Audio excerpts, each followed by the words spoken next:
Thank you. Hello, everyone. We're back with the third session on transfer pricing, and this is what we'll start up with today. In the last lecture, if you guys remember, we were discussing, we started with the methods for transfer pricing. So, we were discussing how there are 6 methods in transfer pricing. Can you tell me what is this one method which is there in India and not in the OECD transfer pricing guidelines? There is this one method in India and not in the OECD transfer pricing guidelines. Which one is that? Other method. Yes, that's absolutely correct. I also have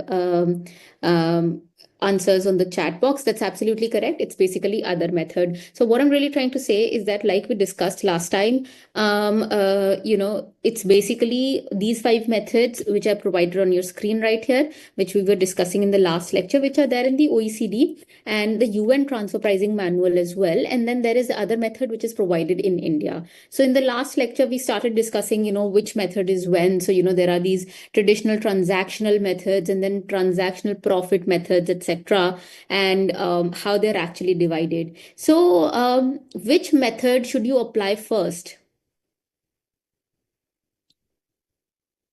So my question is a little tricky, and it is, which method should you apply first? Any answers? Ma'am, you have told us that there is no hierarchy. Anybody can use it as per their conditions. Yes, exactly. So that is absolutely correct. So, I did tell you in the last lecture that there is no hierarchy in these particular methods. There was a time that there was a hierarchy. So they, basically said that, CUP will be first, RPM, and then CPM, and then TNMM. But now the hierarchy has been removed. And now the kind of concept that we have in the OECD and the UN transfer pricing guidelines, and also in India transfer pricing law, is that we will look for something called as the most appropriate method. I'm also putting it in the chat box. It's called most appropriate method. So what is this concept of most appropriate method? Can someone explain?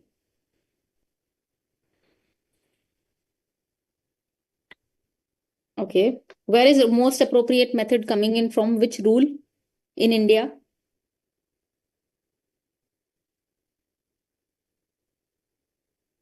Okay. Anyone who remembers the rule number?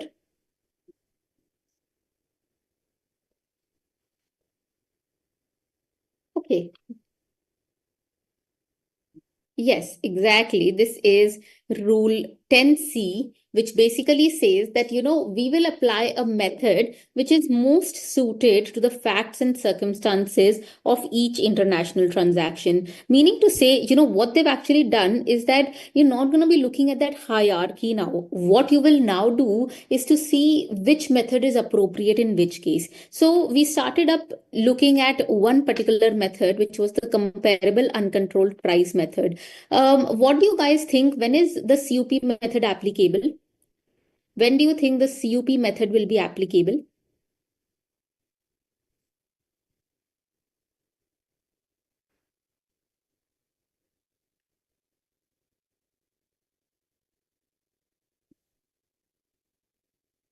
Okay. Can someone unmute and just say it? When do you think the CUP method will be applicable? Have you guys forgotten about the CUP method? Ma'am जब comparable uncontrolled price available होगा। अच्छा, वो तो method का नाम है। कब applicable होगा?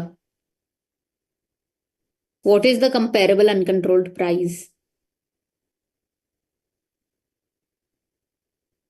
Yes. So as the name also suggests, CUP applicable तब होगा जब हमारे पास independent party के data available है. So whenever you have data available on uncontrolled transactions, what are uncontrolled transactions? Well, transactions that the independent party has conducted. So whenever you have an independent party transaction and you know that it is in comparable circumstances, remember we were discussing those 5 comparability factors.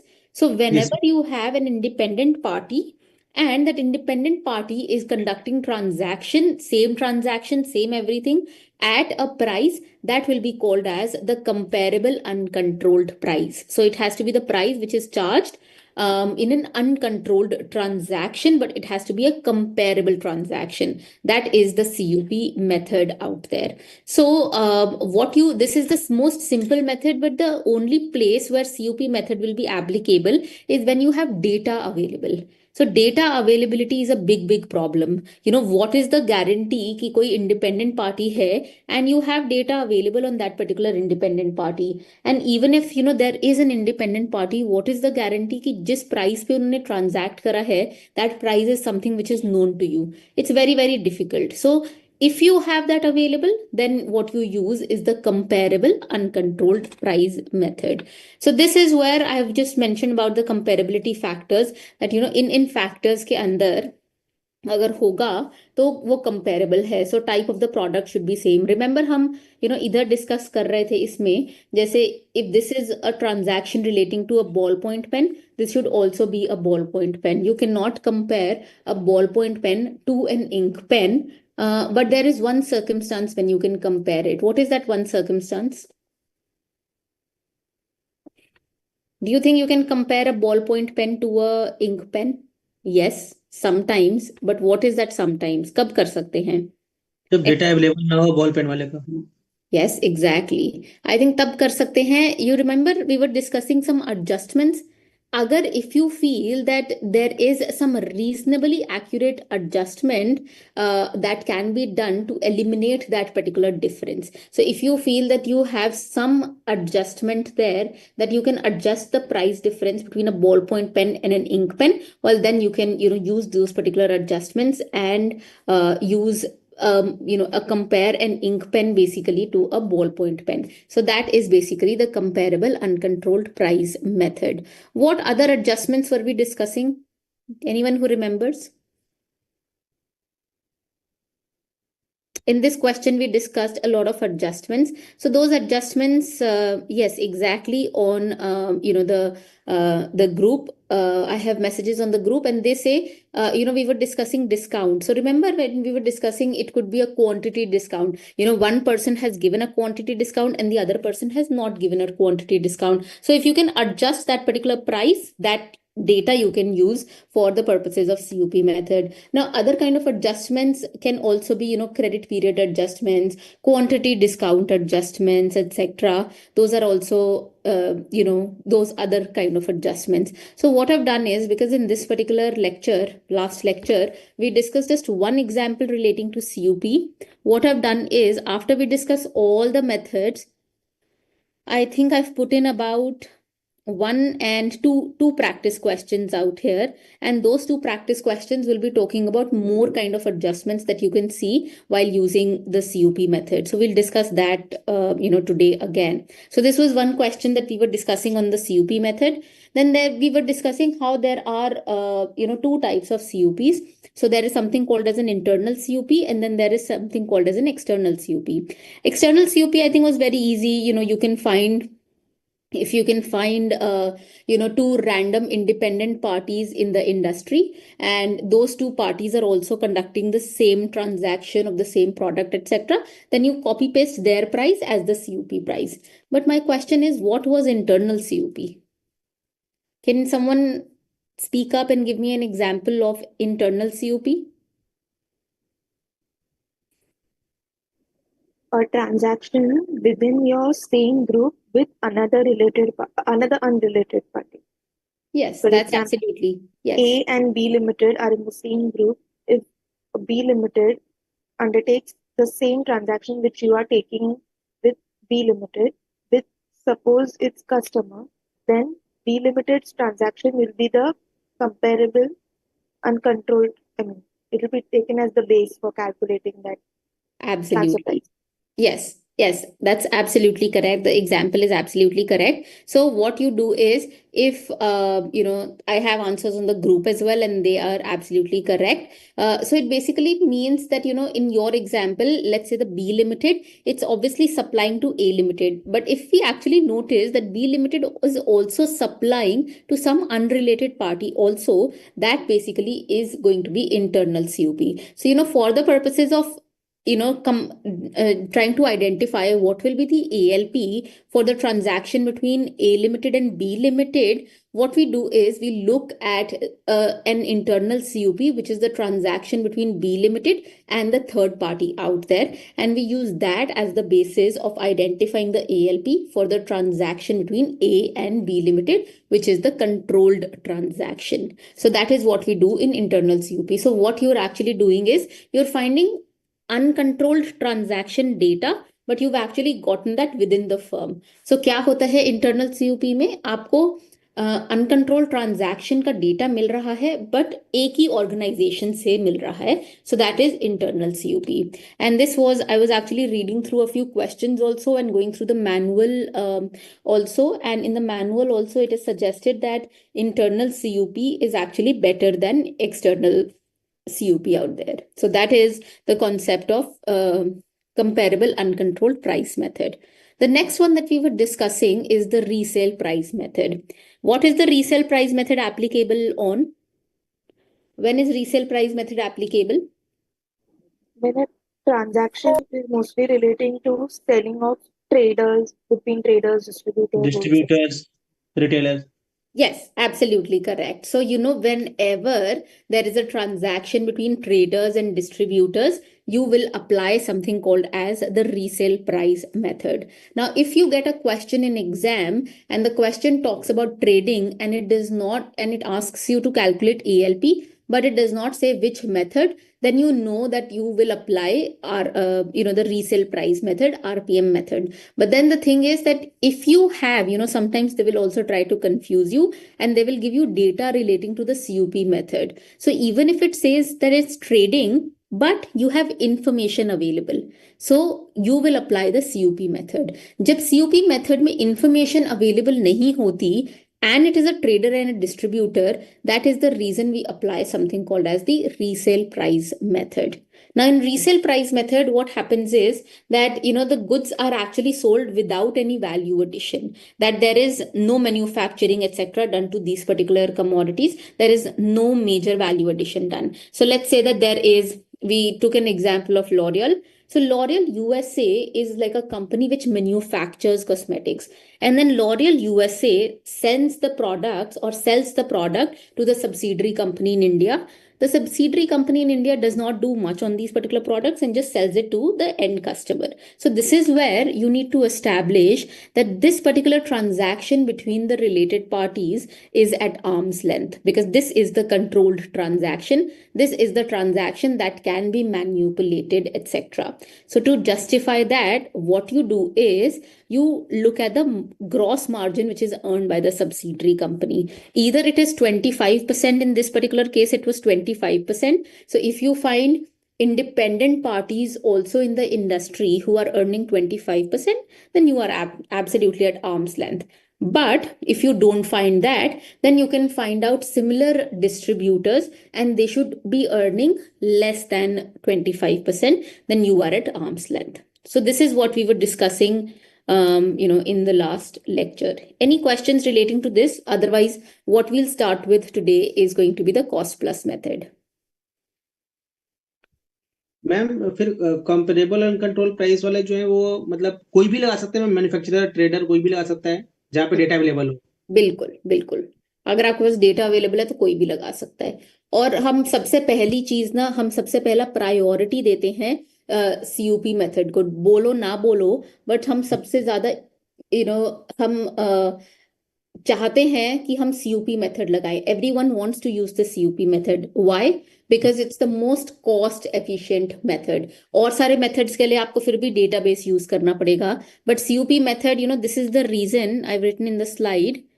Ma'am ये that exam में भी आ सकता है क्या? जैसे मतलब पहले तो पेपर में होते थे कभी कि मतलब ये कप मेथड मोस्ट अप्रोप्रिएट कौन सा है, तो कप हो गया, लेकिन hmm, अभी तो ये नहीं है, अभी अभी हो गया कि हायरार्की नहीं है, बट क्या मोस्ट कॉस्ट एफिशिएंट मेथड ऐसा पूछ सकते हैं क्या कि कौन सा है, तो फिर हमें कब बताना होगा? नहीं ओके। नहीं, बट हम बोलते हैं कि COP is the most direct method. The kind of questions that I've seen in exams, and I'm not saying that these are the only kind of questions, but the kind of questions that I've seen in the exams are more like calculate the ALP, that kind of questions. And then you have to then decide, are they, what is the method that you will actually use? The kind of questions that I've also seen in exams, and I'll keep telling you, tomorrow also in the last lecture for transfer pricing, I'll tell you more. But the kind of questions that I've also seen in exams talk about, they will give you a circumstance and they will ask you, are these entities associated entities or not? So those kind of questions. Is this an international transaction? Is this a deemed international transaction? Puri case study hoegi, and they will ask you whether this is a deemed international transaction. Or they will give you an entire case study and they will ask you to calculate the arm's length price, and then you will have to see which method to use there. So yeah. Now, the next method that we have for today, and this is where we actually start with, the lecture also for today properly, is basically the cost plus method. My plan for today is to actually complete all the methods, which is the cost plus method, very, very frequently used, which is the TNMM method, profit split method, and other method. After that, we will discuss, 2-3 questions more on, the methods. And after that, I will start with this concept on benchmarking analysis. Within benchmarking analysis, we'll discuss this concept, which is called as arithmetic mean. Then there is a range concept, etc. That is what we'll actually be discussing. So let's start with the first method for today, and the third method, which is basically called as the cost plus method.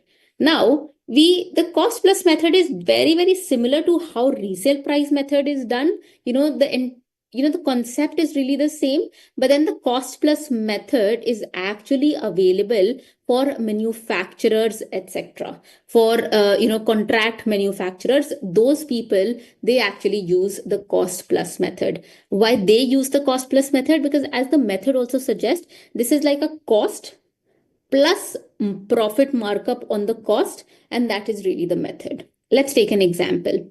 Let's say that there is a subsidiary company, this particular subsidiary company, and it's also a manufacturer. So what it actually does is it's manufacturing a particular commodity. It takes raw materials from outside, etc. And it says that, my direct and my indirect cost of production is 100 rupees. So that is the cost that it has actually expended, 100 rupees. 100 rupees is direct cost plus it is indirect cost of production. Now, what it actually does, it sells this particular commodity to the parent company. Now, because I told you everyone is working at a markup, which is, very common. No one is actually there to social service, etc. Not these particular companies. So what they do is they put a cost plus, they put a plus markup on that and they sell to the parent company. Now, this particular company had cost of production, which is 100 rupees. Plus, they had input about 25 rupees in, the profit, and then they sold it to the parent company at 125 rupees. So what is the control transaction here? Can you tell me the control transaction that we need to justify is at ALP? इसमें control transaction कौन सी हुई जो हमें को justify करनी पड़ेगी कि ये आर्म्स लेंथ प्राइस पे है? Transaction between the subsidiary company and the parent company. That is transfer price is 120. Exactly. Yes, you're absolutely correct. So it has to be the transaction between the subsidiary company and parent company. So that we'll have to justify as at arm's length. Why? Because that is the control transaction. That is the transaction between related parties. Now, the transaction has happened at 125 rupees. So basically, I will have to justify that this 125 rupees is at arm's length.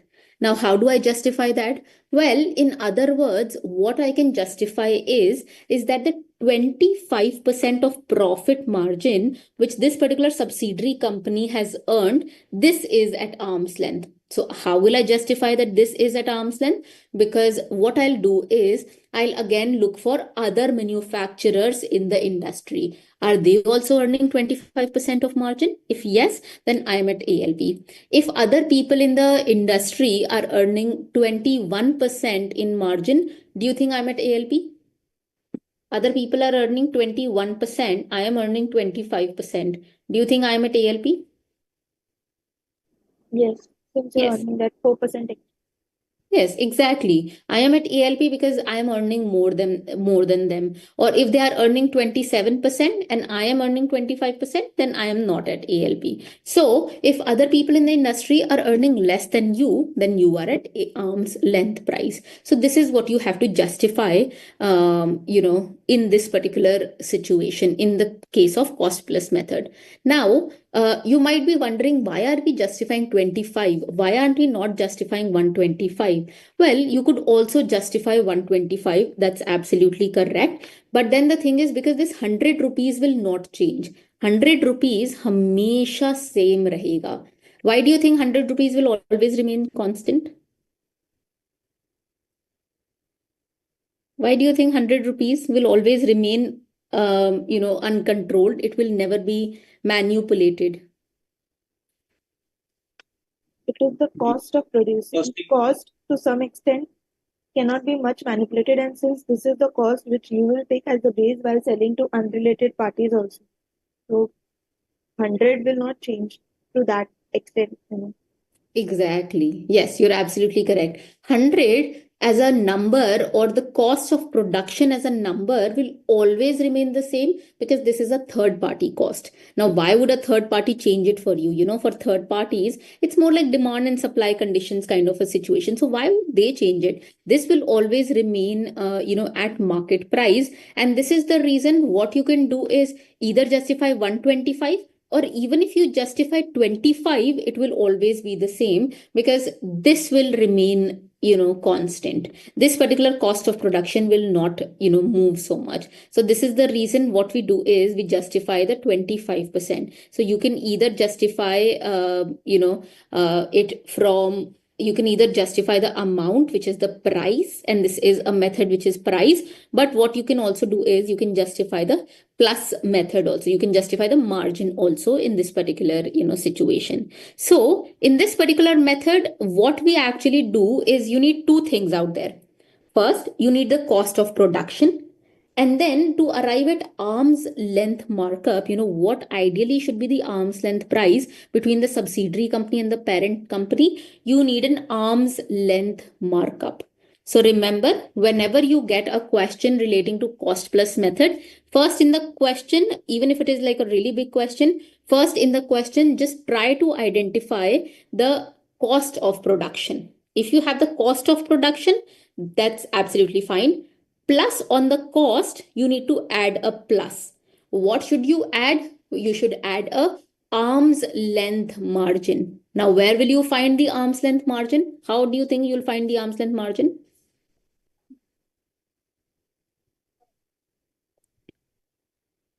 Okay. How will you find arm's length margin? Taking Okay. the other like unrelated margin as your base, making adjustments, that will be that margin which you will charge to your cost. Absolutely. Absolutely correct. So what you'll do is you can look at other independent enterprises. I have answers of the group also, which basically says from independent parties. That's correct. From uncontrolled transactions, sorry, that's also correct. So that is where you will find the margin from. So what you'll do in a question relating to cost plus method, just put it in your notes. What you'll do is you'll first look at the cost of production. You will keep that aside. And on this particular cost of production, you will add, because this is a plus method, you will add a profit margin. Now, what kind of profit margin? There might be so many profit margins that might be given to you, but you will add the profit margin, which is arm's length. What is arm's length profit margin? The one which is between independent parties out there. There might be a need that you might have to make adjustments out there. That's absolutely fine. But after the adjustment, whatever is the arm's length margin, that is what you add in this particular question. So that's that's how you go about a cost plus method question. Let's look at this particular diagram. It's very, very simple, which basically says that, there is a shareholder and they have two associated enterprises. So these two are associated to each other. Now, this manufacturer sells something to the associated distributor. They sell it at, a cost, plus they need an arm's length margin. How will they get this arm's length margin? Well, what they'll also do is look at independent, manufacturers and independent distributors. Are they also selling those 1 lakh phone cases? If you see the the product is the same out there, then you try to decide what is the margin that they have. Well, I actually get to know that they are operating at a margin of 5%. So what I'll do is I'll add a 5% margin out there also. So that is basically the cost plus method. Now, we'll discuss, this is also part of your course. We'll discuss this concept on safe harbor rules, which is closely linked to this. In case of safe harbor rules, that is a dispute resolution mechanism, but there has been so much dispute on this particular method because have you heard of something called as intra-group services? Do you know what is an intra-group service?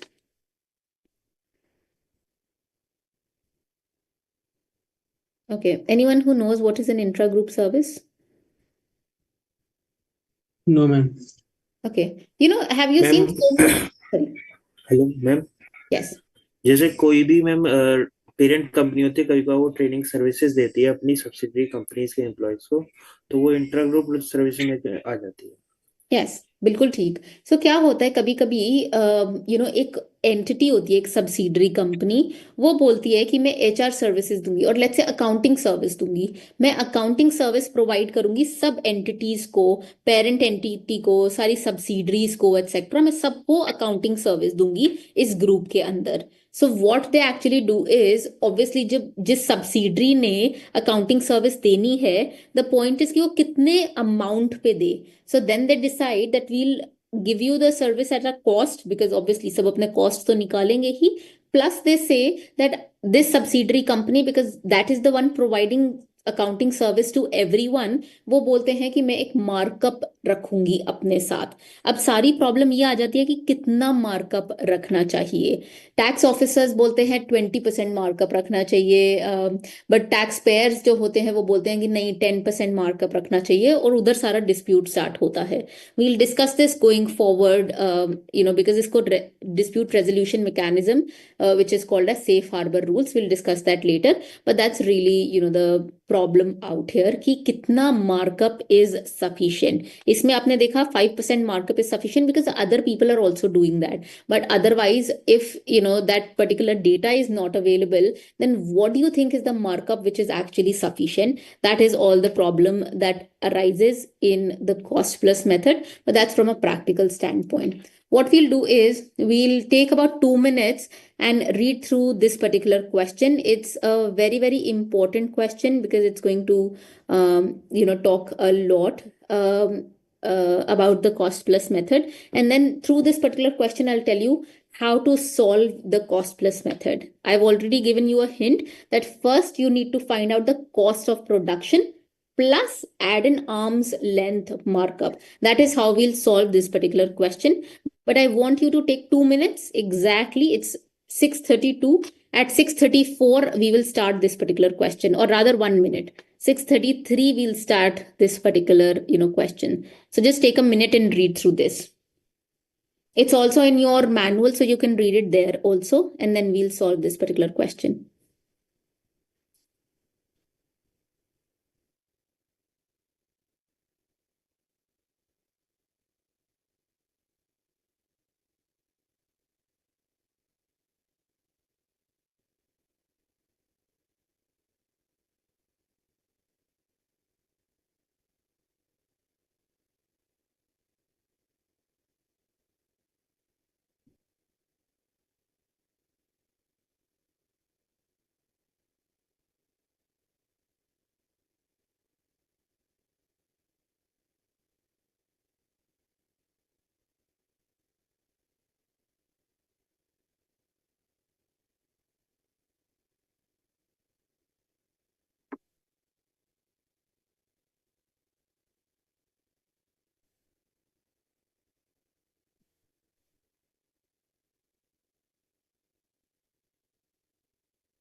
Okay, everyone, shall we start? Have you guys read it through? Okay. Okay. My first question is, what are the associated entities in this particular question? And do you think they're associated?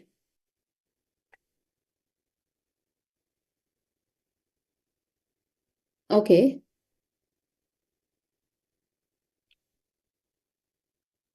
Yes, I have answers on the group. And yes, ABC Limited and L Limited are associated to each other.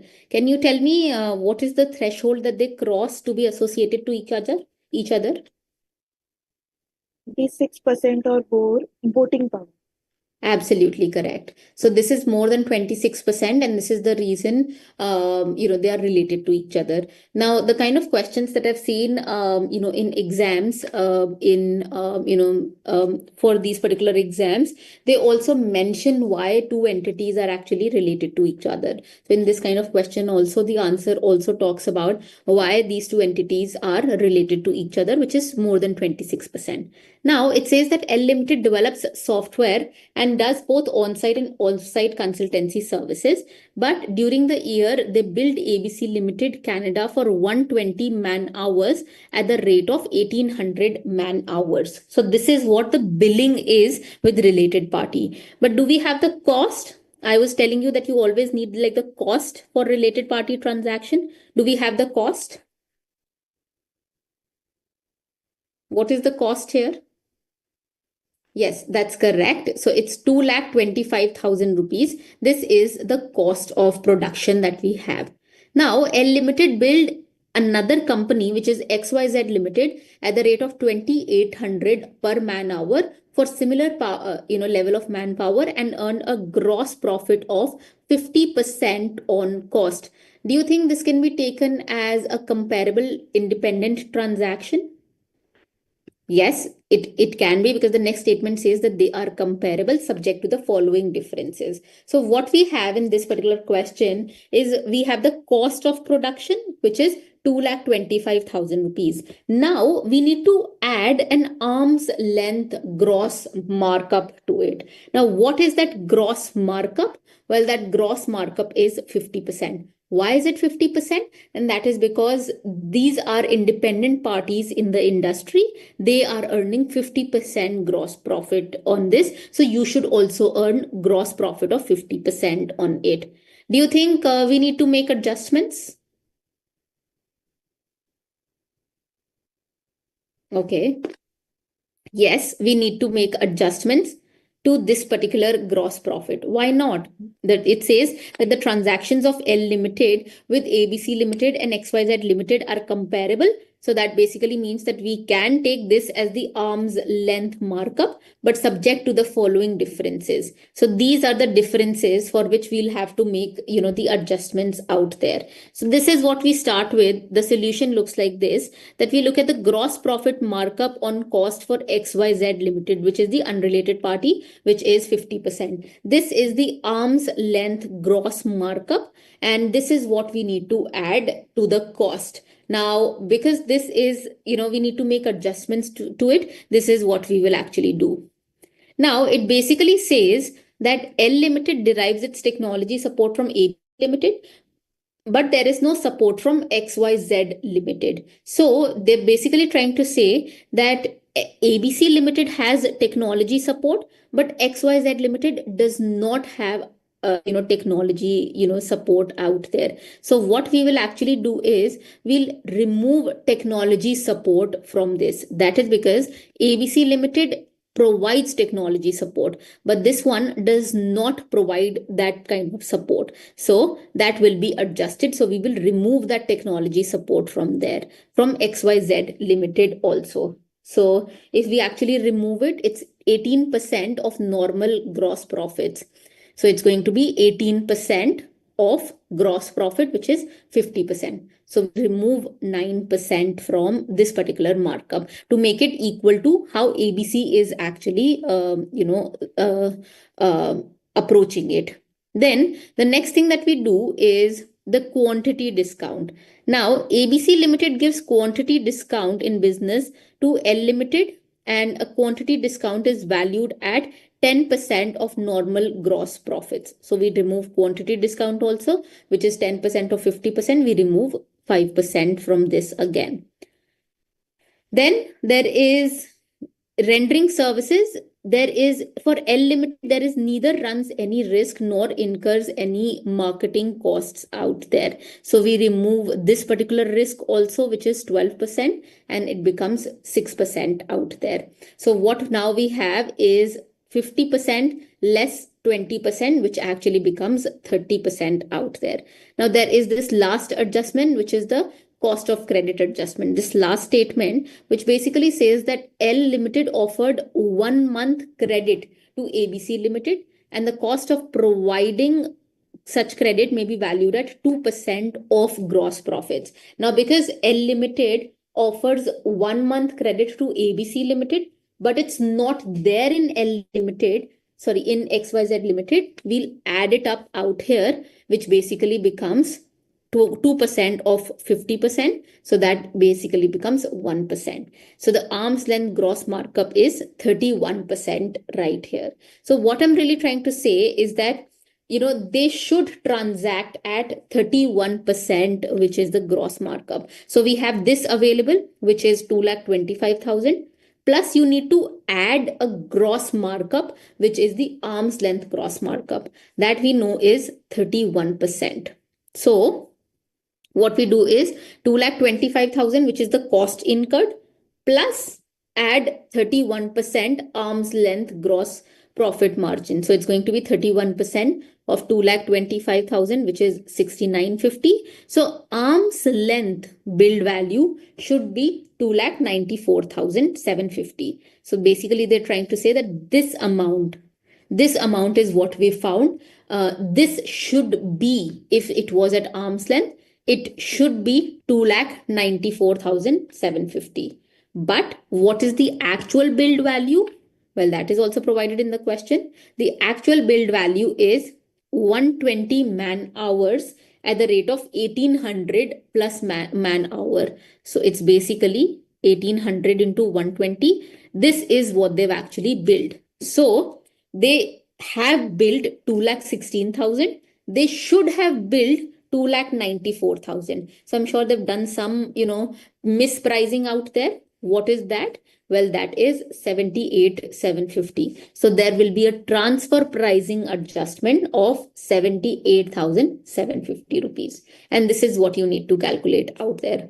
So just reiterating, what you have to do in case of cost plus method is to first find out this particular cost of manufacturing or, cost of production, etc.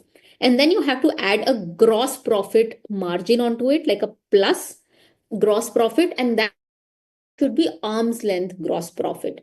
Now, the entire exercise will be to find out arm's length gross profit. And that is for that you need an unrelated party out there. So yeah, that is what the cost plus method really looks like. Any questions here? Very confusing, guys? Or is it very difficult? There are two types of gross profit margins that we calculate. That is first on cost, or it can be on sale. So sorry, I can't hear you. Ma'am, there are two types of gross profit margin. Like one can be calculated on cost, or it can be calculated on sales as well. No, but because it is cost plus method, so that gross profit is basically on its cost. So this will be mentioned in the question that it's on its cost. But if the adjustment is given that, suppose the first adjustment, the value of technology support received from ABC Limited may be put at 18% of normal gross profit. So this normal gross profit, we will always assume to be that they are calculating the cost itself, not on sales. No, for cost plus method, yes, it's going to be on this particular price. It will be mentioned in the question for sure. Yeah. So this will be on, this particular gross profit, which is the gross profit on cost.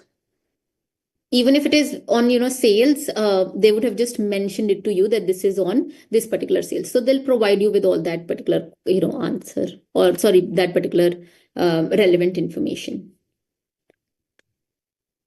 Okay. Any other question? किसी को नहीं समझ आया?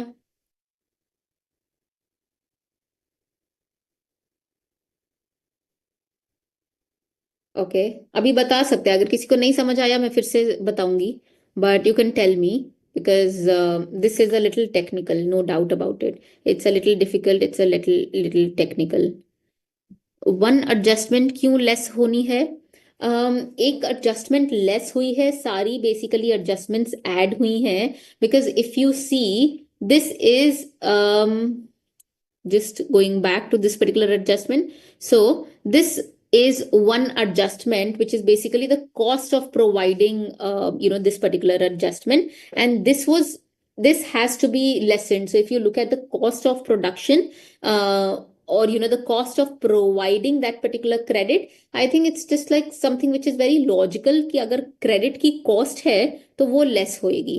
Otherwise, all these adjustments are just basic adjustments, technology support or basically quantity discount, etc.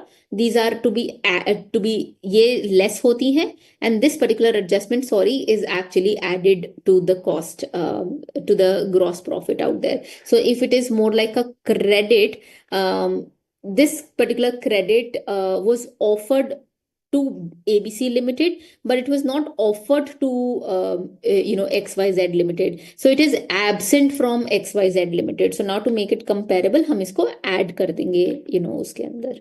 So that is what you have to. It's going to flow very, very logically out there. That this is not there, so you add it, and what is there you actually subtract it. So this is what you actually do. Okay, the next method that we have is something which is very, very frequently used. ये बहुत ज़्यादा use होता है, और ये कोई भी transaction में use हो सकता है, because ये जो method है ये net profit calculate करता है. So I'll just give you like a very gist of this particular method. इसमें क्या होता है, अगर मैंने लेट्स से मेरी ये वाली ट्रांजैक्शन है, this is my transaction with my related party.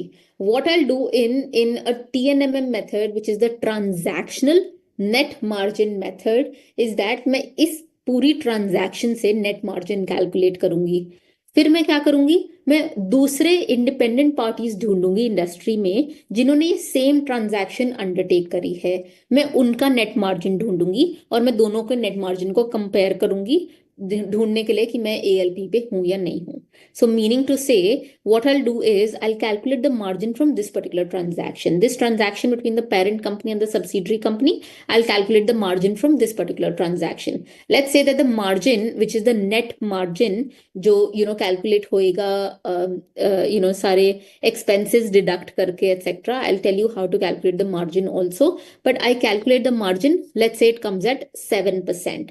Now what I'll do is I'll look for independent parties in the industry. Let's say this is one independent party that I have been able to find out. Now I will say, what is the net margin from your transaction? Well, I will calculate that particular net margin. मेरे को ही calculate करना पड़ेगा उनके financials ढूंढ के कि उनका net margin क्या है इस transaction से. Let's say that comes out to be 5%. So that basically means that my margin is 7%. But their margin is actually 5%. That basically means that I am at arm's length price. But if my margin is 7% and their margin is 9%, do you think I am at arm's length?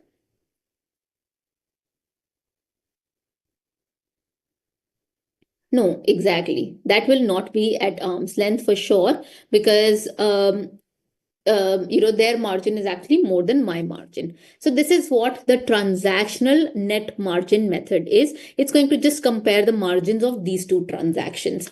Now, this is where I've mentioned the TNMM. It examines the net profit relative to an appropriate base. I'll just talk about that. What is this? But this is where it says that this basically compares or examines the net profit which is coming from a particular transaction. So what they'll do is they'll calculate the net margin of the controlled transaction. Then they will calculate the net margin of the uncontrolled transaction, and then they will compare it. That is basically the net transactional net margin method. Now, I'm saying it again, हम net margin calculate करेंगे related party transaction की, हम net margin calculate करेंगे independent party transaction की, और हम दोनों को कंपेयर करेंगे. That is basically called as the TNMM method in transfer pricing. It's very simple. It's very commonly used. It can be used for anything, any transaction, maybe like a provision of service transaction, sale of goods transaction, or a loan transaction, or any transaction for that matter, a guarantee transaction.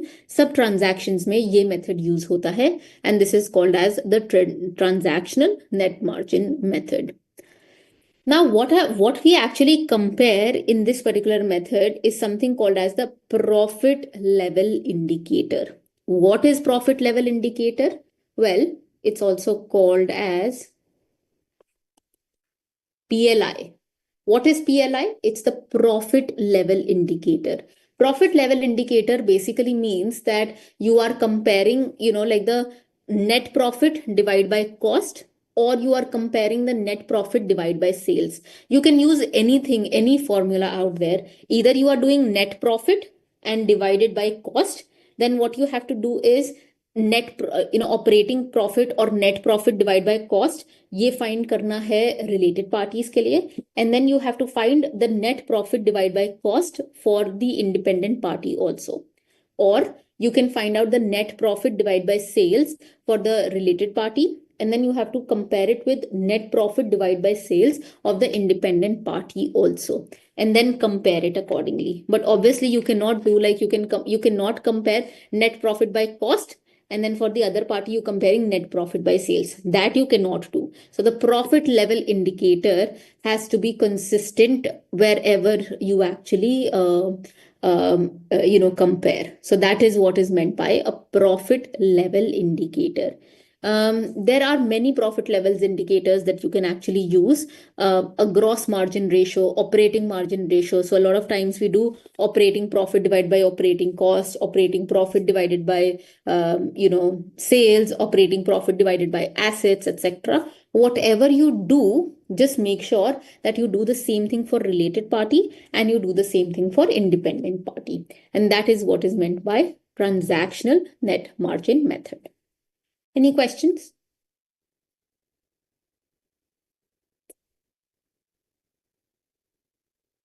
Okay. Method, you also said that we can compare gross profit, gross margin ratio here. But this gross margin ratio, we had also compared or used in cost plus method also. So here, can we say that instead of taking, in earlier we used gross profit divided by sales. So here in this method, can we take gross profit by assets or assets employed or? So what we do is we call it gross margin ratio, but then we always make it a point to deduct just a few expenses out there, non-operating expenses out there. So it becomes a little tricky, and there has been a lot of litigation in India on what is operating expenses and what is non-operating expenses. But yeah, I mean generally what we use in this particular situation is net profit out there.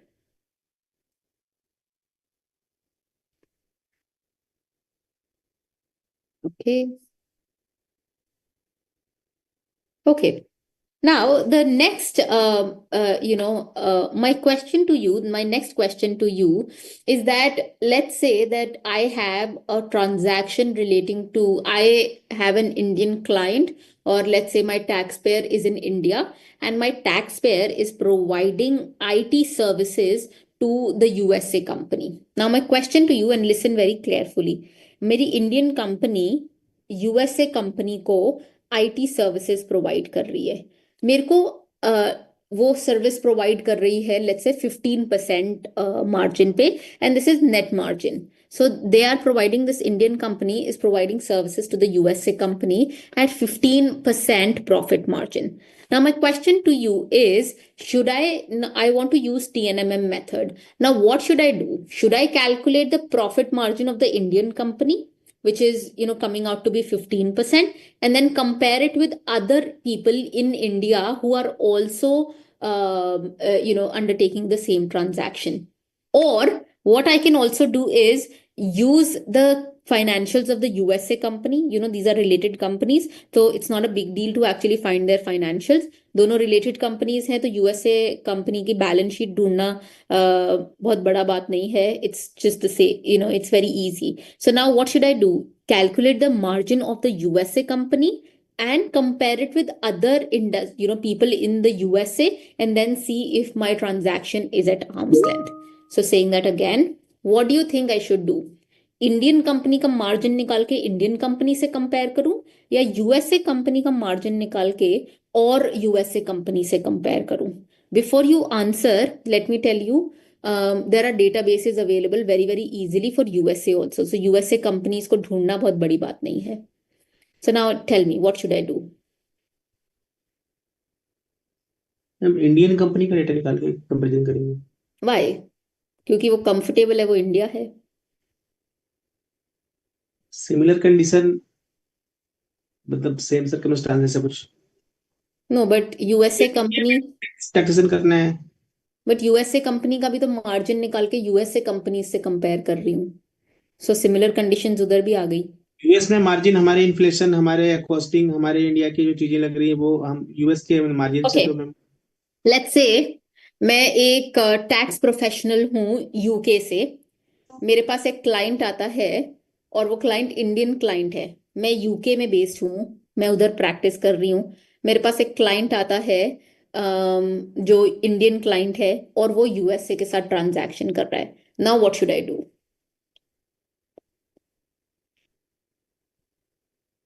Ma'am TP India में लिखना है तो मैं उसको Indian के लिए मतलब Indian company का कंपेरिजन करके बताऊंगा. Okay, anyone else? अगर टीपी या यूएस में लगेगा तो यूएस के साथ कंपेरिजन करेंगे. ओके, टीपी दोनों जगह पे लग रहा है बिकॉज रिलेटेड पार्टी है, एंड यूएस में भी कंप्लायंसेस हैं etcetera. So there is an answer on the group which says US company. Why US company? Market supply as per US company. Okay. किसी ने बोला है US company. Can you tell us why US company?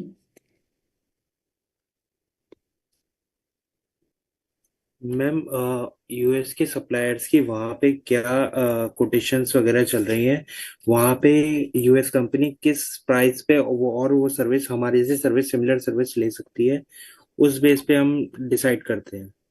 Okay. Okay. So किसी ने बोला India, किसी ने बोला यूएस. आंसर है कि हम इस चीज को बोलते हैं tested party.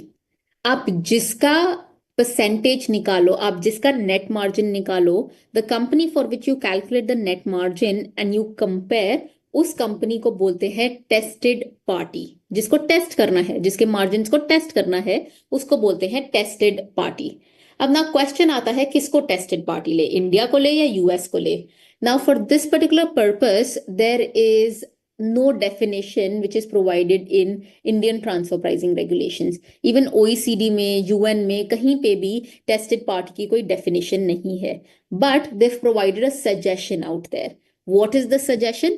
They say least complex entity should be selected as the tested party. Now my question is, what is least complex entity? Well, they say जिसके लिए financial statements बहुत ज़्यादा easily available हों, उसको बोलो टेस्टेड पार्टी. अगर उनके पास financials easily available नहीं है और आपको प्रॉब्लम लग रही है, then that should not be a tested party. So if I have financials of Indian company available very very easily, I will use Indian company and calculate the profit margin. Then they say that वो वाली company को tested party लो जिसमें intangibles नहीं है. Because अगर किसी के पास intangibles होंगे तो उसका ऑपरेटिंग मार्जिन कैलकुलेट करना, नेट प्रॉफिट मार्जिन कैलकुलेट करना थोड़ा सा मुश्किल हो जाएगा. So you have should take the entity जो बहुत सिंपल एंटिटी है. It's not a very very complex entity. जिसके पास इंटेंजिबल्स नहीं है उसको टेस्टेड पार्टी लो, या जिस एंटिटी के पास एडजस्टमेंट सबसे कम है वो वाली आप टेस्टेड पार्टी लो. सो अगर मेरे पास if I find financials of the USA company, very very simple, the financials, the balance sheet is just 2 3 things, and the P&L account is also like 5 6 entries.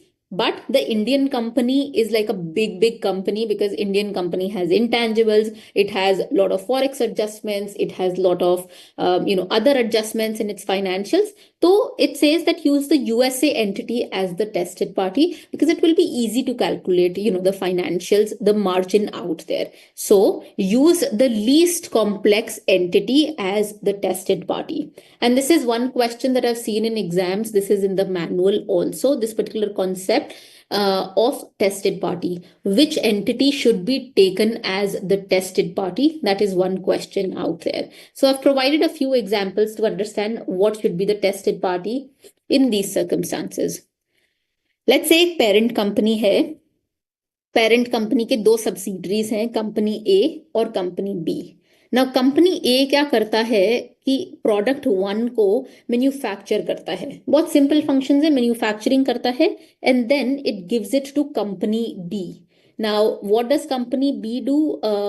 Company B has intangibles. Company B sells it on further, and company B uses technical specifications, etc., जो वो company A को देती है. So company B company ए को कुछ technical specifications देती है कि ऐसे मैन्युफैक्चर करना है एक्सेट्रा. कंपनी ए खाली मैन्युफैक्चर करती है और वापस कंपनी बी को वो प्रोडक्ट दे देती है. सो कौन सी होना चाहिए tested party? I know it's mentioned here, but do you also feel that company A should be the tested party, or do you think company B should be the tested party?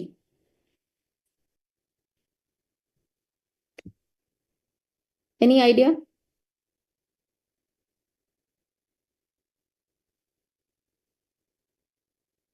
Okay. Yes, exactly. Company A should be the tested party. Why? Because company A is doing, like very, very simple functions of just manufacturing. All the intangibles are held by company B. Company B looks like a big company. It has, technical specifications, it has other intangibles, then it sells also, etc. So in this particular situation, company A should be the tested party. That basically means that you should calculate the profit of the net profit margin of company A, and compare it with independent people, independent parties in the industry who are also in country A out here. That is what you should actually do. This is another example which says who exactly should be the tested party. Now in this case, there is product A, and company A, it uses its own intangibles, unique intangibles, and it is a manufacturer, and it manufactures that particular product too. Now it, after manufacturing, it just gives the product, sends the product to company B, and company B only does distribution function. Company B just distributes it to people in that particular country. Now in this particular situation, tested party should be company B. Why company B? Because company A is not is very, very complex. Why is it complex? Well, that is because company A is like a manufacturer. It has intangibles. It's doing all the operations. And this is the reason company B should be in this situation the tested party, because company B is just performing simple functions, like simple distribution functions, etc., is what company B is doing. So company B should be the tested party right here. Any questions? Okay. Let's discuss this particular example and see if how TNMM actually works in this particular situation. Again, take 2 minutes to read through this particular question, then we'll discuss it together. So 2 minutes I'm giving you to read through this particular question.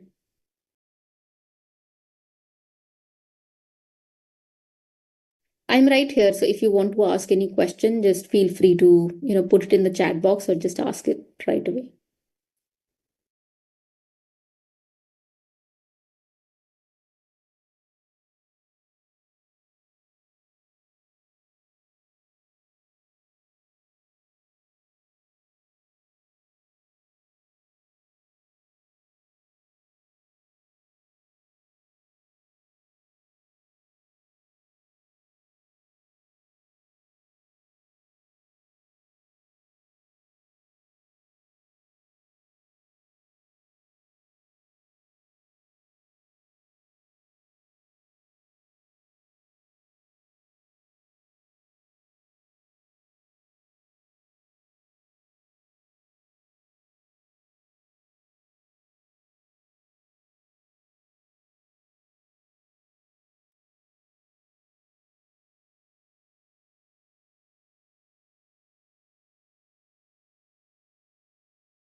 in that example, you had asked us about that 15% profit margin. Which profit margin should we take?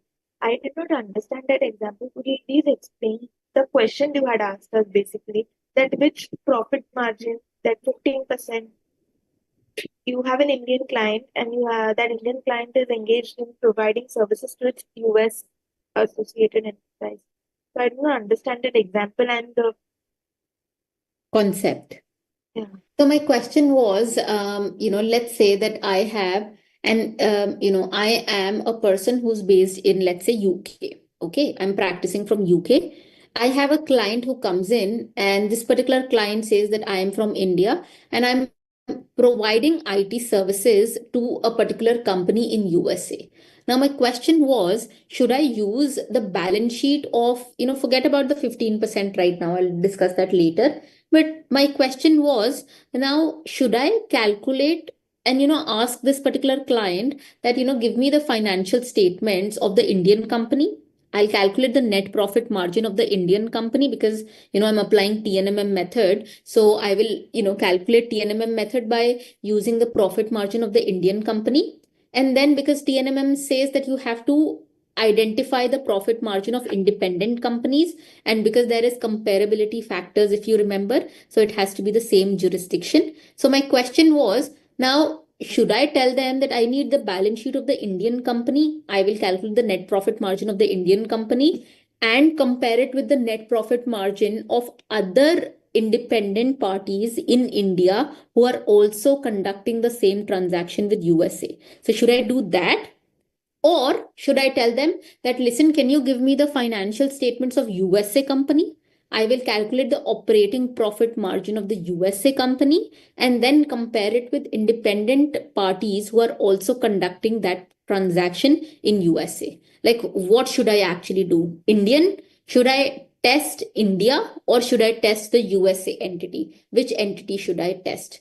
That is the concept of the tested party. And that is where they say that the whatever is the least complex entity, that is going to become the tested party out there. Yeah. Okay, so let's get back to this particular question. It says that there is some Andes Incorporation. It has its business in Malaysia. And this particular company, which is the Malaysian company, it has advanced a loan of Malaysian dollars 1,60,000 to Andes Limited India. The book value of total assets of Andes Limited is 125 lakh. Now, can you tell me if Andes Incorporation and Andes India are related or Yes, associated? Okay. ma'am. Why? Associated, ma'am, because they are shareholding more than 51%. Shareholding? Ma'am, sorry. The loan advanced borrowing. by Advance, ma'am, loan in advance more than 51% of book value.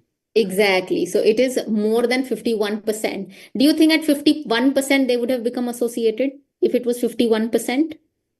Yes, ma'am, more than 50%.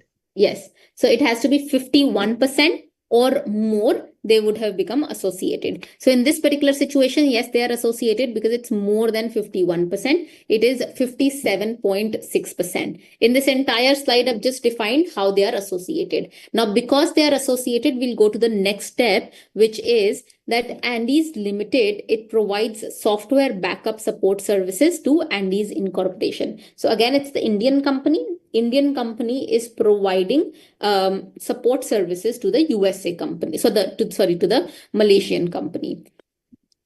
Andes Limited has spent 50,000 man hours during the financial year 23-24 for the services rendered to Andes Incorporation. So they have spent 50,000 man hours for providing this service. The cost for Andes Limited is Malaysian dollars 75 per man hour. So we have the cost available.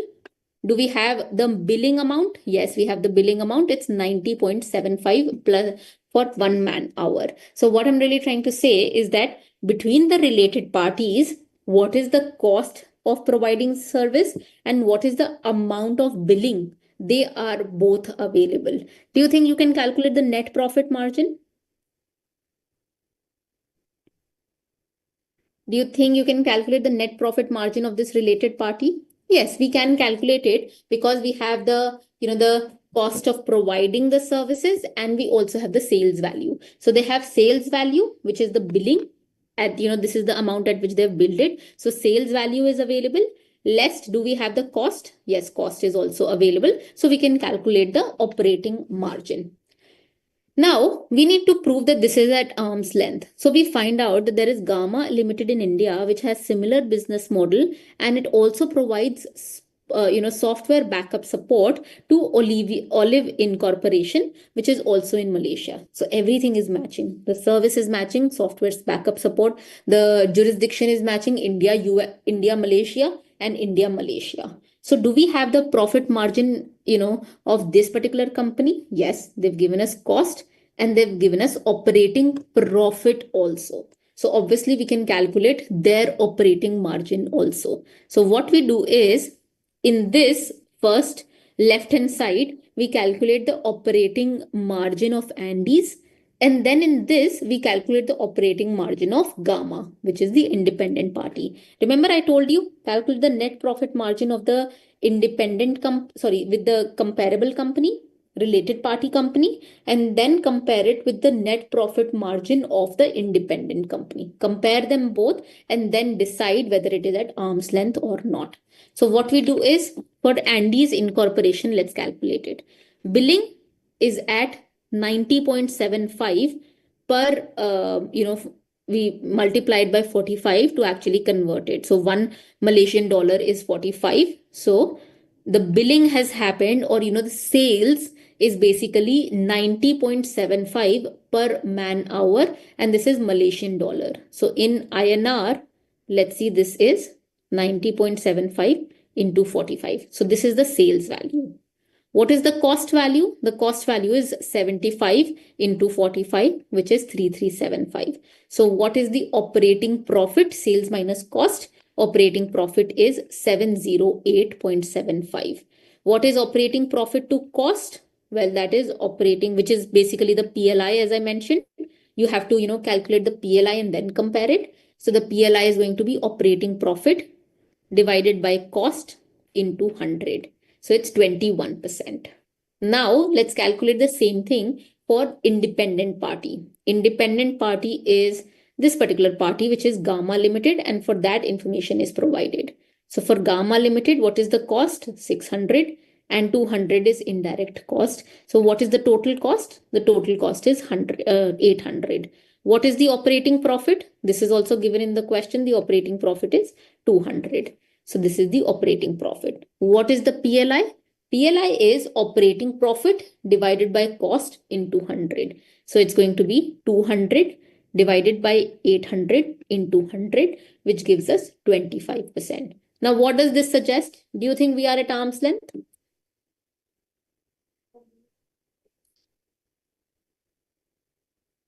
No, exactly. We are not at arm's length. Why are we not at arm's length? Well, that is because we, as related party, we are earning a net profit margin of 21%, and everyone else is earning a net profit margin of 25%.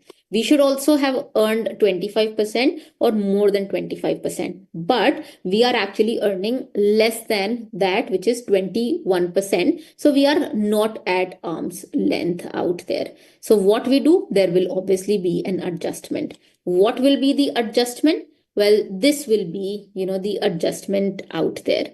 Let's say that this is, what we do is, we look at the cost of providing the service. The cost for related party providing the service is 75 into 45. Remember, we calculated it here also, the cost of providing this particular service. So that is the cost of providing service, 3375. Plus add an arm's length profit margin. How much should be the arm's length profit margin? It should be 25%. Why 25%? Because everyone else is also earning 25%. So we should also add a 25% margin, and it should be 25% of 3375. Now, because everything is for cost, and out here also we did operating profit to cost, this is the reason the margin is also margin into cost, which is 873, and so the arm's length should be 4218. Obviously 4218 into 50,000 man hours, because we're calculating the exact amount. Now this is what we should have charged them, because this is according to the arm's length margin. This is according to the arm's length profit margin. So we should have charged them this particular amount. But what did we charge them? Do we have that information? Well, we built them something else. What did we build them? We built them 90.75 for 1 man hour. So what did we actually bill the related party? We billed them 90.75 into 45 to make it INR into 50,000 man hour. So we build them actually 20, this thing. We should have built them this, but we built them this. So what is the arm's length adjustment to be made? Well, that will be 67,50,000 out there. So that is what, you need to calculate. What I'd suggest is, can you tell me, on this particular page, can you tell me another way you could have done this?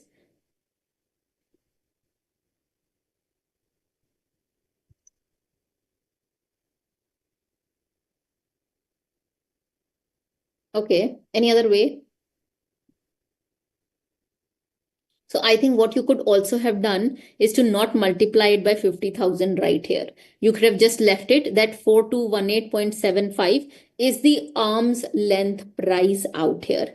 And then compare it with 90.75 into 45, whatever is the difference, then multiply it by 50,000 man hours. So accordingly, you can decide howsoever you want to do. You'll get the same answer for sure, but this is what the answer should be. So what I'm really trying to say is that when it comes to a TNMM method, what you have to do is to first calculate the operating margin PLI of the related party transaction. Then you calculate the PLI of the independent party transaction. You compare the both.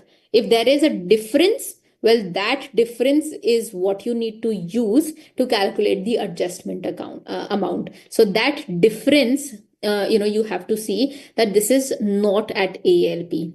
Then that particular margin, which is of the independent party, that is what you add to the cost, and then you decide what is the amount of adjustment to be made. So in this situation, we knew that 25% is the arm's length markup. So what you do is you add cost plus you add the profit margin. This will give you the billing amount, and then you compare it to the amount which is actually billed. तो हम क्या करते हैं, arms length markup देखते हैं कितना आया, उसको ऐड करेंगे, उस मार्जिन को ऐड करेंगे इस कॉस्ट में, और ये आर्म्स लेंथ प्राइस निकल कर आएगा, फिर ये बिलिंग अमाउंट निकल कर आएगा, इसको कंपेयर करेंगे जो एक्चुअली बिल हुआ है, और वो जो डिफरेंस होगा वो एडजस्टमेंट अमाउंट होगा. Any questions? एक बार फिर से मैम फिर से रिपीट कर दीजिए. सो पूरा आंसर की बस की क्या करते हैं? मैम थोड़ा इसमें एलपी समझ में नहीं आया मैम कि मतलब कैसे निकाल रहे हैं. तो क्या हुआ, पहले हम निकालेंगे ऑपरेटिंग मार्जिन अपनी रिलेटेड पार्टी का. ठीक है, अपनी रिलेटेड पार्टी का कैसे मार्जिन निकाला? ये हमारे को पता था कि ये इस पे बिलिंग कर रहे हैं. कैसे पता था? क्योंकि उन्होंने लिखा था ये दोनों रिलेटेड पार्टी हैं, एंडीज लिमिटेड और एंडीज इनकॉर्पोरेशन, और बिलिंग हुई है 90 रुपीज के ऊपर, रफली 90 रुपीज बोलते हैं इसको. ठीक है, तो हमारे को पता चला कि बिलिंग हुई है 90 रुपीज पर. कॉस्ट कितना है? 75. तो मार्जिन कितना हुआ? 15 रुपए. सो मार्जिन हुआ ये 15 रुपए इंटू 45, बिकॉज हमको कन्वर्ट भी करना है ना, वो मलेशियन डॉलर्स में है. सो रफली 15 इंटू 45, इसका हमारे पास प्रॉफिट आ गया. तो हम क्या करेंगे, अब प्रॉफिट परसेंटेज निकालेंगे. प्रॉफिट परसेंटेज कैसे निकाली? Profit divided by cost. तो प्रॉफिट हमारा ये निकल गया था 708 divided by the cost. Cost कितनी है? 3375 इंटू 100. तो हमारे को पता चला कि हमारा प्रॉफिट जो था, हमारा जो नेट प्रॉफिट है मार्जिन, वो है 21%, 21%. अब हम क्या करेंगे, अब हम देखेंगे और सबका मार्जिन क्या है. और सब जो काम कर रहे हैं इंडस्ट्री में, सिमिलर जुरिस्डिक्शन में सिमिलर सर्विस प्रोवाइड कर रहे हैं, उनका मार्जिन क्या है।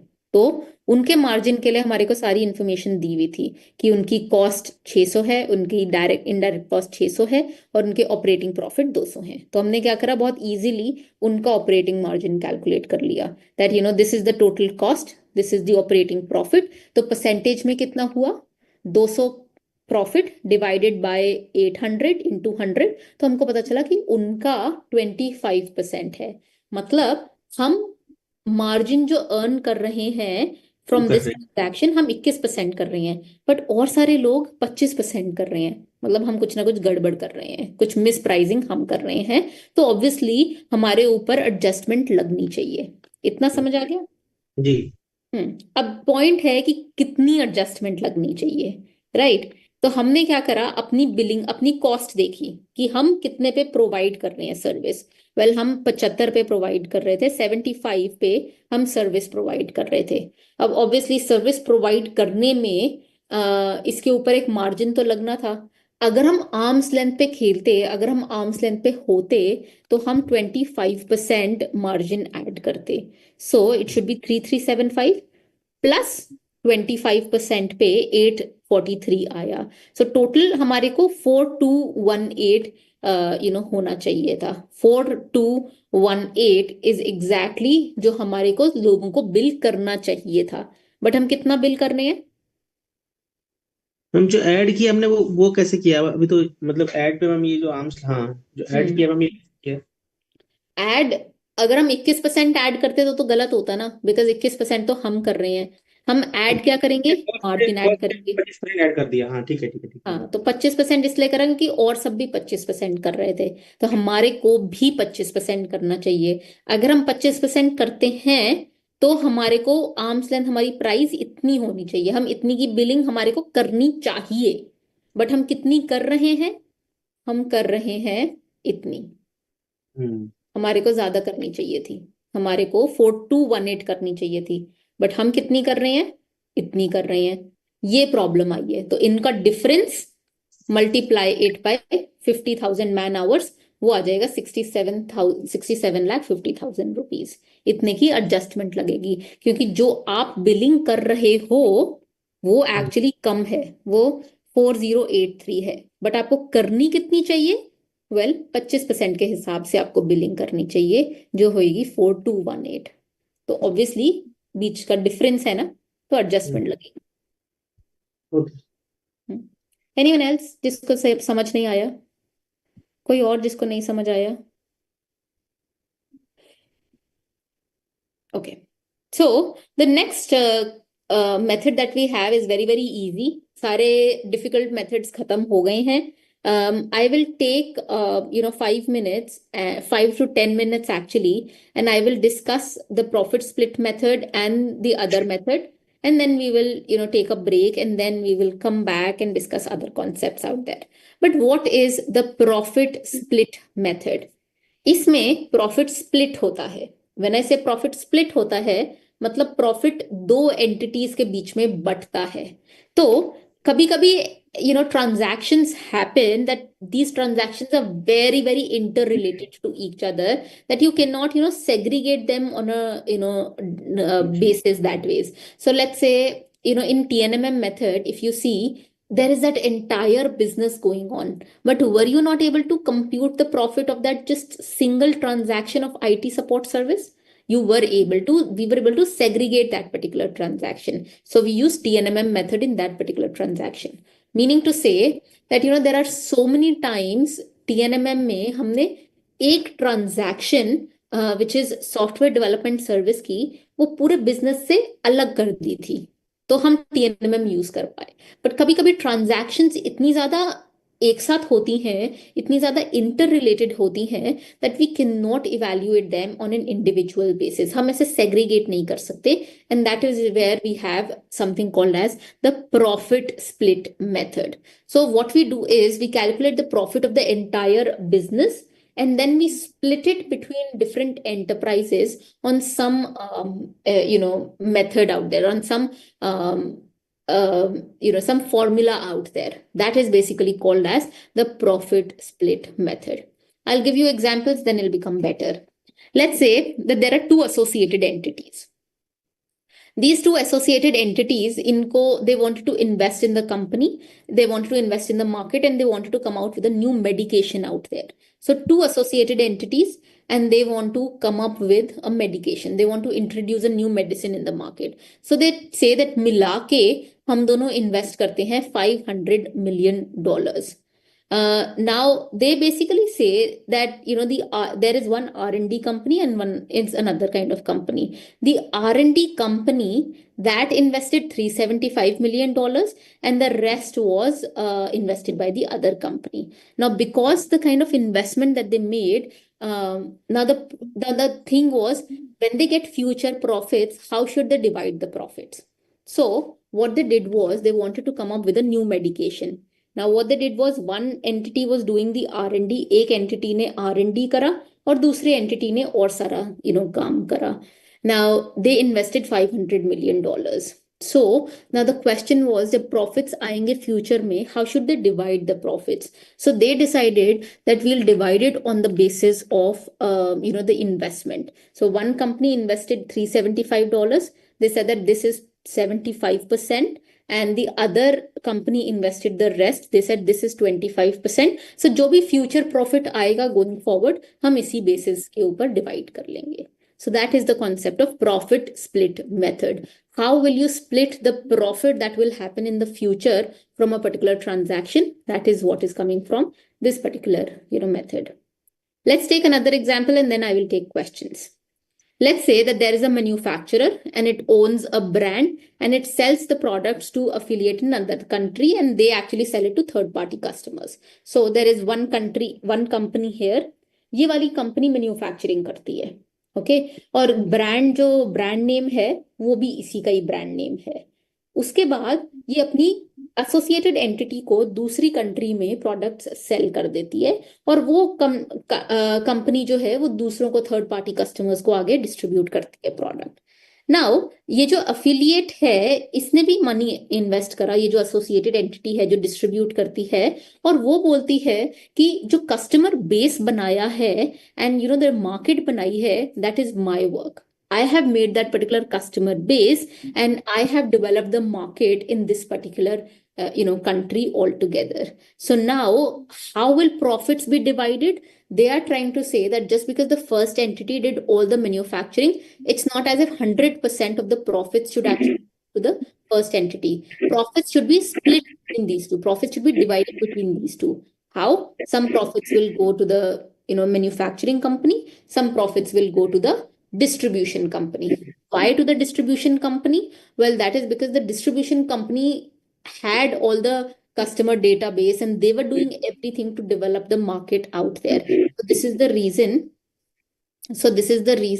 It's actually divided between two companies. Now, what is the ratio at which you will divide these particular profits? That will be determined, later on. They will decide. Maybe it's on the basis of the input. Maybe this is on the basis of the assets of the company. Maybe this is on the basis of the investments of the company. This could be on the basis of the employees, etc. That's a different thing, but that's basically the profit split method out there. It sounds very easy, but this method is actually applicable जब बहुत technical transactions होती हैं. अब इस case में we are not able to segregate. When they're coming up with a new medication, we can't segregate so much that this is what you've done, this is what you've done, etc. This is where you actually come up with a profit split method. Also, when you have intangible transaction. Now, whenever you have a transaction which relates to intangibles, it becomes very, very difficult to actually segregate a transaction, because intangibles, they bring in additional, returns, they bring in edge over, other people in the industry. Also, valuation of intangible is very, very important, is very, very, difficult. This is the reason for intangibles transaction, we use the profit split method. Profit split method practically is not very used. The methods that we use practically are TNMM method and CUP method. So this is a slide which talks about profit split method. just a summary. Just read through this and it'll become easier. Any questions on profit split method?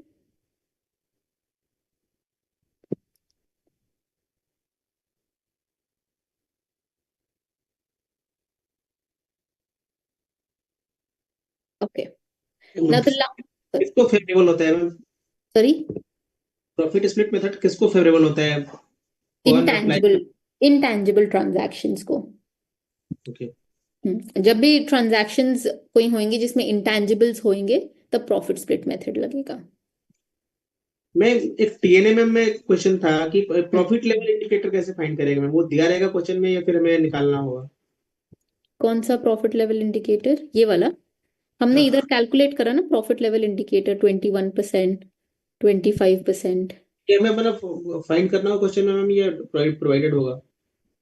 तो question पे depend करता है, मैं ऐसे बता नहीं सकती, but depend करता है. भी हो सकता है मैम कि इंडिकेटर्स के और फैक्टर की हमें उसको कंसीडर करना हो एग्जाम में. वो दिया होएगा. सो इसमें कॉस्ट दी हुई थी इसलिए हमने PLI बाय कॉस्ट करा. ये हाँ. तो क्या मैंने प्रॉफिट, लेकिन और भी कुछ ऐसे इंडिकेटर हो सकते हैं कि उसको अपने को जज करना हाँ, होगा? या फिर आपके पास इंफॉर्मेशन होनी चाहिए, या फिर ऑपरेटिंग प्रॉफिट बाय सेल्स हो सकता है, या फिर ऑपरेटिंग प्रॉफिट बाय कॉस्ट हो सकता है. जनरली ये दोनों ही यूज होते हैं. ठीक.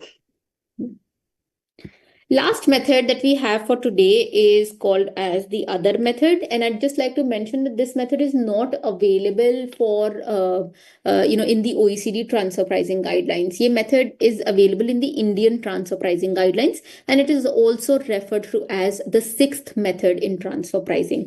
We call it the sixth method. इसका मतलब ये नहीं है कि COP को फर्स्ट बोलते हैं और TNMM को फिफ्थ बोलते हैं एक्सेट्रा, ऐसा कोई कोई नंबर नहीं है, बट जनरली अदर मेथड को बोलते हैं sixth method in transfer pricing. Now this method is very very similar to COP. It just works on the basis of quotation. Now, let's say that there is a transaction. It basically says the price which has been charged or paid, like COP. In COP, you have the price available. You know that independent parties are transacting at that particular price.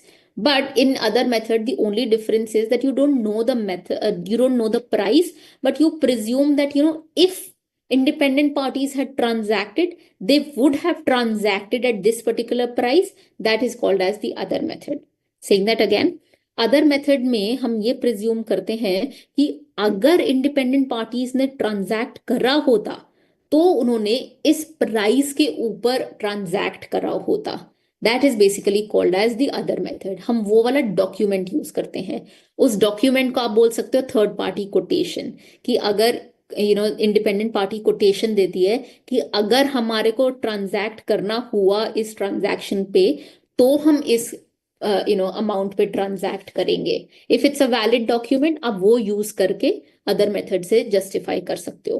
तो आप बहुत कुछ use कर सकते हो. You can use a lot of things like valuation reports, you can use bidding documents etcetera, you can use negotiations etc. You can use all those particular documents. So this is the reason other method says the price which would have been charged or paid for similar or same uncontrolled transaction or between associated enterprises under similar circumstances. So the price that would have been charged or paid, but it is not currently being charged, that is basically called as the other method out there. The kind of transactions that we use other method, practically, these are more like more like reimbursement transactions out there. Can someone explain what is a reimbursement transaction?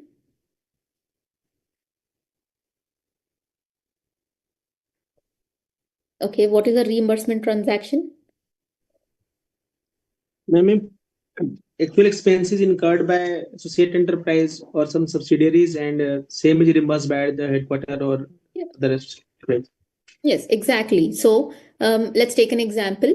A subsidiary company, they have spent let's say 1,000 rupees in a transaction. Now the subsidiary company is being reimbursed by the parent company. So transaction ho gayi, parent company has given 1,000 rupees to the subsidiary company, Why has the parent company given 1,000 rupees to the subsidiary company? That is because subsidiary company spent that particular 1,000 rupees and gave it to someone else. So the parent company just reimbursed. तो इसमें control transaction क्या हुई? Control transaction is the transaction between parent company and subsidiary company. Parent company giving 1,000 rupees to the subsidiary company. Now you need to justify this, transaction. So what you do is, for justifying this transaction between parent company and subsidiary company of 1,000 rupees, you use the other method. Why? Because you have a third party quotation available there, that the subsidiary company paid the exact same amount to the third party. So you use that particular bill to substantiate the control transaction using other method out there. So we use for reimbursement transactions, we use other method a lot. So that is basically the other method. Any questions on other method?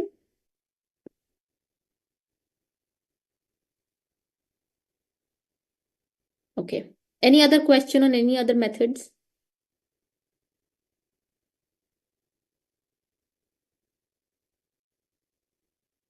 Okay, great. So let's take a 10-minute break. We'll come back at 7:45 and we will discuss when a particular method is used, and then we'll do a few examples. Thank you.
Everyone, welcome back. And now we shall be discussing this particular concept on application of methods. Now, application of methods come into play to decide which method will be applicable when. So this is where I've made a table to understand when will CUP method be applicable. I think when will CUP method be applicable? Whenever you get a transaction where data is available, where you have related party data and you have independent party data also available, that is where CUP method will be applicable. So it can be for any service out there, for maybe like a loan transaction or, like a services transaction, maybe, even if it is intangibles which is available, maybe if it is sale and purchase of goods. So any transaction out there, as long as you have data available for that particular transaction ki independent parties ऐसे कर रहे हैं, that is where CUP method will be applicable. The next method is RPM, like we discussed, the resale price method, and this will be applicable for distributors. Remember, no value addition, that is where RPM will be applicable. Then there is CPM, which is the cost plus method, and this will be applicable on manufacturers. Then TNMM, which is, on calculating the net profit margin, and this is for manufacturing, sale of goods, provision of services, etc. on any transaction, as long as, you can find out the operating profit margin, as long as you're able to find out the PLI, TNMM will be applicable. And finally, PSM will be whenever you see intangibles, that is where PSM will be applicable. And this is the reason if you read through, Rule 10C, they have come up with something called as the most appropriate method. Now, most appropriate method basically means that whatever is the method that is most appropriate to the facts and circumstances of your, case. So whether you want to do, whether you have data available, you use CUP method. Whether you are a, manufacturer, you use the cost plus method. So whatever are the facts and circumstances of your case, you use that, and accordingly you will be able to apply the methods accordingly. So that is what you have to take into consideration for applying the arm's length methods. We'll do one practice question, and I wanted to discuss this practice question also with you, the second one, but this is more like a practice work for you. I will start the next lecture, which is tomorrow, with this particular method. So I would love you all to actually read through this particular method. This is provided as, the test your knowledge part in the manual itself, in the CA manual. That is where this is provided. And this is a very, very, nice question because it has a lot of adjustments. So I want you to go through this particular question and we'll discuss it in the next lecture. But this is the question that I want to discuss right now. So again, take 1 minute and read through this. This is a very, very easy question. Take 1 minute and read through this particular question.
Okay, shall we start?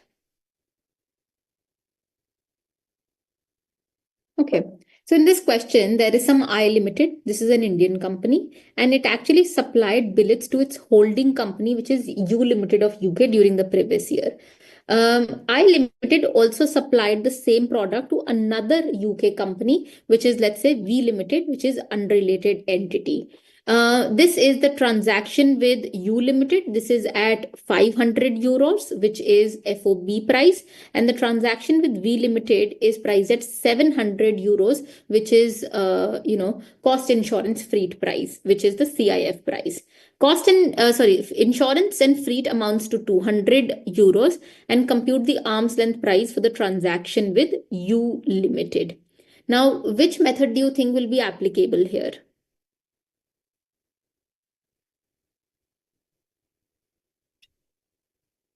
Okay, anyone who knows which method? Very easy question. Yes, that's absolutely correct. What we'll apply here is the CUP method. How do you start with the CUP method? Remember, we discussed the CUP method. How do you start with CUP method? Which price do you take? Yes, absolutely correct. So by starting with CUP method, you take the uncontrolled price. Uncontrolled price, this is the, slide where they've mentioned that they are related to each other, and then you have to compute the arm's length price. How do you start up with the arm's length price in case of CUP? You start with the uncontrolled transaction. That means not related party transaction, independent party transaction. So in this situation, independent party transaction was 700 euros. So it's going to be 700. And then, because this price, which is 700 euros, this is cost, insurance, and freight. And this price is FOB price. So what you do is, to actually compute it to related party, you will delete cost and you will delete freight and insurance from this particular price, because you want to compare it. And this particular price that we have is actually the related party price, is the FOB price. So what you'll do is, you'll remove the effect of insurance and freight from this particular price to make it comparable. What is insurance and freight? It is 200. So what we'll do is, we'll remove 200 from here, and it becomes 500. So that basically means the arm's length price here is 500. What is the price that the related party has transacted at? Well, the related party has transacted at 500 also. Do you think we are at arm's length? Yes, ma'am. Yes, obviously. Yes, we are at arm's length, because the arm's length price was 500 and we are also transacting at 500. So obviously we are at arm's length price. So this is how, and there should be no adjustment in this particular case. So this is how you actually, address a particular question. Whenever you find a question relating to methods, just remember, the first thing is to find out if the entities are related or not. Second, you look at the facts of the case and you actually find out what method you will actually apply. And according to that particular method, just remember what you actually start with. Remember, when you use CUP method, you start with the uncontrolled price. When you do resale price method, you start with the margin out there, and the price at which they have transacted with independent parties. When you look at the cost plus method, which is the cost, start with the cost and then add a gross margin. When you do TNMM method, just compare the margins in two cases. So that's how you address different questions. Now, this is a question that just remember that it is M limited question. And this is a question that, I'd like you to do first. And then we will discuss. If you have any questions, we'll discuss it then. Now, the next part of this particular slide deck talks about something called as benchmarking analysis. Now, what is benchmarking? All this while I was telling you, for CUP method, this is the price at which you've transacted, and look at what are independent parties transacting at, and copy paste that particular price. That will be the arm's length price. In, I think, the case of TNMM, I was telling you that you have to look at independent parties in the industry who are also transacting at that particular price. Now the question is, how do you find out independent parties? Like, is there like a lot of database available, etc.? Well, that concept is called as benchmarking analysis. कैसे identify करते हैं independent parties? उस concept को बोलते हैं benchmarking analysis. Now, before I actually start with this, I'd just like to mention, and putting this on the group, we have been saying independent companies. These are also called as comparable companies, and we call comparable companies as comparables. This is, I think, very basic, but a lot of times in transfer pricing, you will see the word being comparables being used. What are comparables? Comparables are just comparable companies. So it basically means uncontrolled transactions or independent parties who are operating in comparable situation. Those are called as comparables.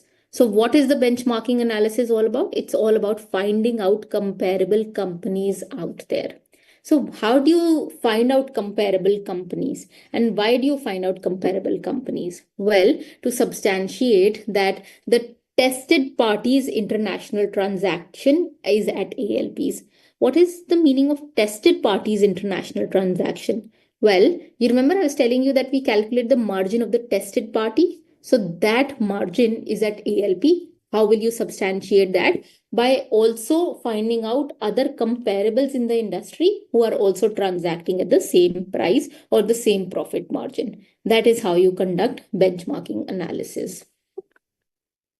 So now if you actually look at the Indian transfer pricing law, it does not have like a set procedure that this is what you have to do. It's just, because we've seen a lot of case laws around here and there, this is how we know that this is how you conduct benchmarking analysis. There is no particular process which has been, prescribed out there. This is also a process that I've, put on the screen. And this is also coming from a lot of case laws out there. And then through practice, we have actually established, this kind of procedure for benchmarking analysis. So what does it look like? The first thing that you have to do is select a database. Do you know what is a database? Anyone who's heard about TP database, transfer pricing database, etc.? No, ma'am. Okay, so what we do is we select a particular database. I'm going to just talk about that. Then we select the industry. Then we apply quantitative filters, then qualitative filters, and then we do qualitative analysis. It's sounding so technical, but let me tell you one by one what all this is. First we do is we select a database.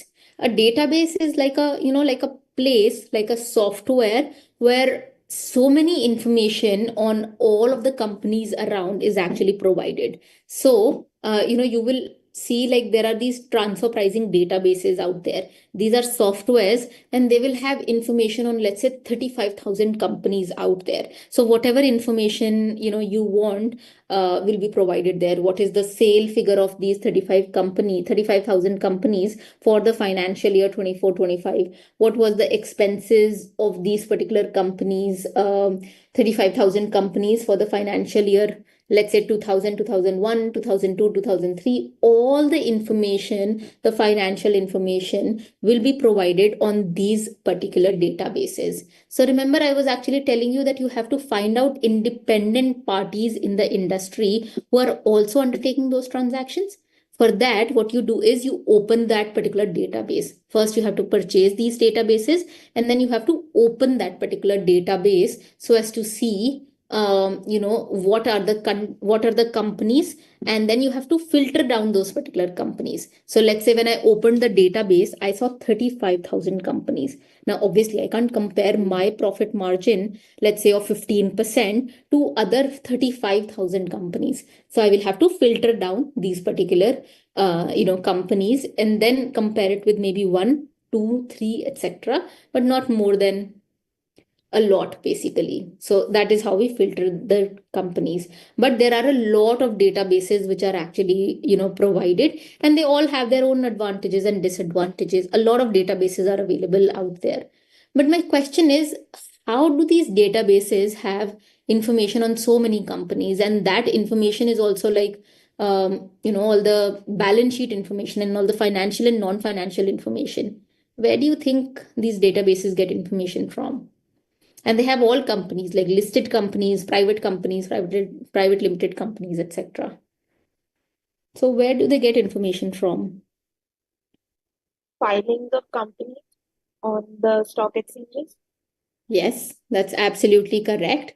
So if companies file their accounts on stock exchanges, that's where we actually get information from. National Registrar, yes, that's absolutely correct. You remember MCA has this, this thing of viewing public documents. Have you seen that? Yes, ma'am. Yes, exactly. So if I can get information on a particular company from MCA by, using that public document viewing feature, obviously these, people who are private databases, etc., they can also gather all that information. So what they do is from stock exchange regulatory authorities, from, national registrar, from MCA, etc., they put all that information together on all these companies, and then they sell the databases at a very, very high amount. These are very expensive databases. But yes, these are some of the databases that we have. There is something that is called as Provis. Then there is something called as Capital Line. There is something called as ASTP. Then there is OneSource, Royalty Stat. Then there is Amidus. Then there is CompuStat Global.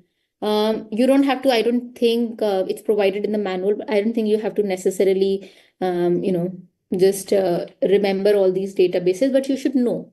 So if you talk about, very, very frequently used are these three softwares, which is, there is one called as Provis, and it has, this is where they're all very, they're competitors to each other. So, if one has 35,000 companies, which is listed and private limited companies, the other one will also have about 34,000, 35,000 companies, and then 36,000 companies. So they're very competitors to each other. And this is the reason most of them will have, like the same amount of companies, the same number of companies out there.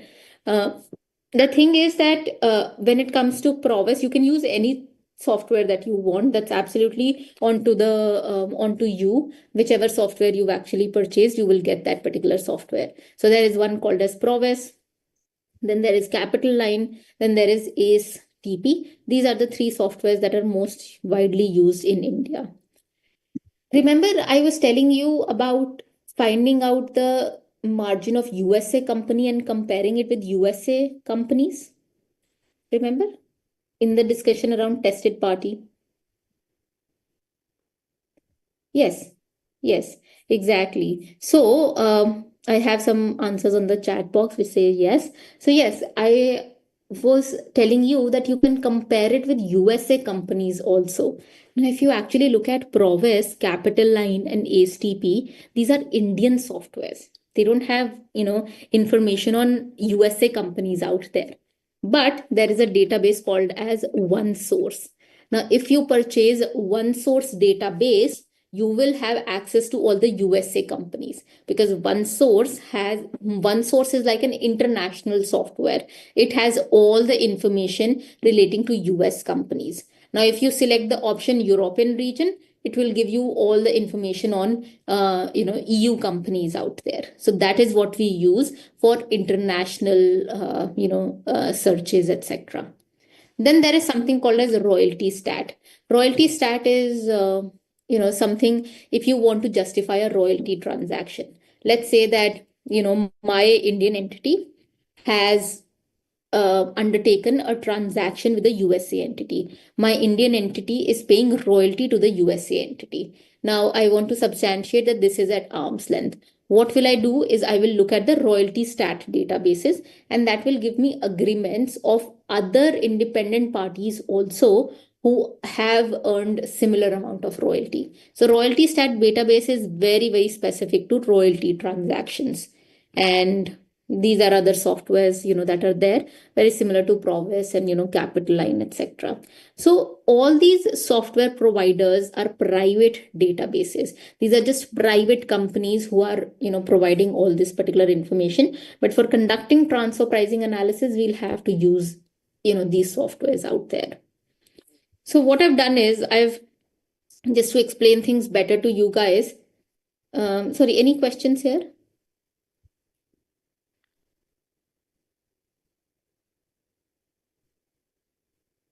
Okay. Okay.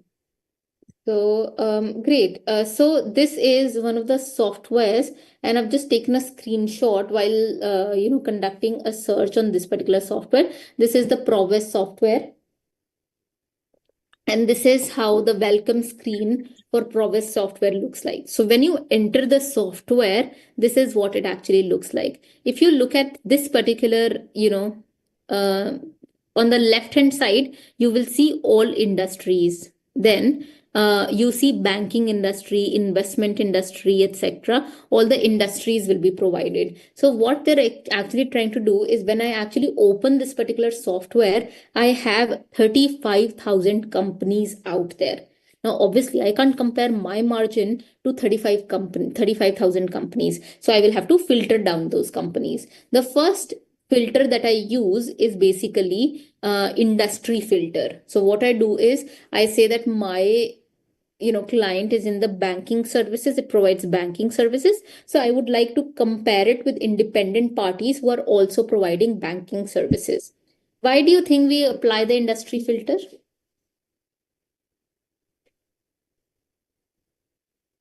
Why industry filter? Due to comparison of data. Exactly. If you guys remember the comparability factors, this is the reason we have industry filter, because comparability factors, if you guys remember, sorry. Within same industry. Exactly. We have to compare within the same industry. So what we do is we select banking industry services. Now there will be an option here which says add to current OSC or add to new OSC, which basically means that these are spreadsheets. So whatever information that you actually collect will be transferred automatically to an Excel sheet out there. And then we do all the filtration process in those particular Excel sheets. So that is the button here to add whatever the companies that you get, that will be added to an Excel sheet. So this is how it actually looks like. So number of companies, let's say from 35,000 companies, they have selected 207 companies now, which are in banking services. It does not happen as 207. We get like a lot of companies and then we filter it more, etc. I'm going to talk about that. But let's say, just as an example, now we get 207 companies. So what will the software will do is to give me a list of all those 207 companies. Now, I have my client who earned a margin of 15%. So my banking services client earned a margin of 15%. And now I need to identify other people in the industry, like comparables, what is the margin that they have actually earned. So I need to calculate the margin of all these companies, by myself.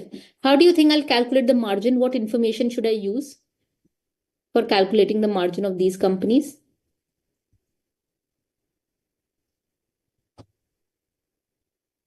How do you calculate margin?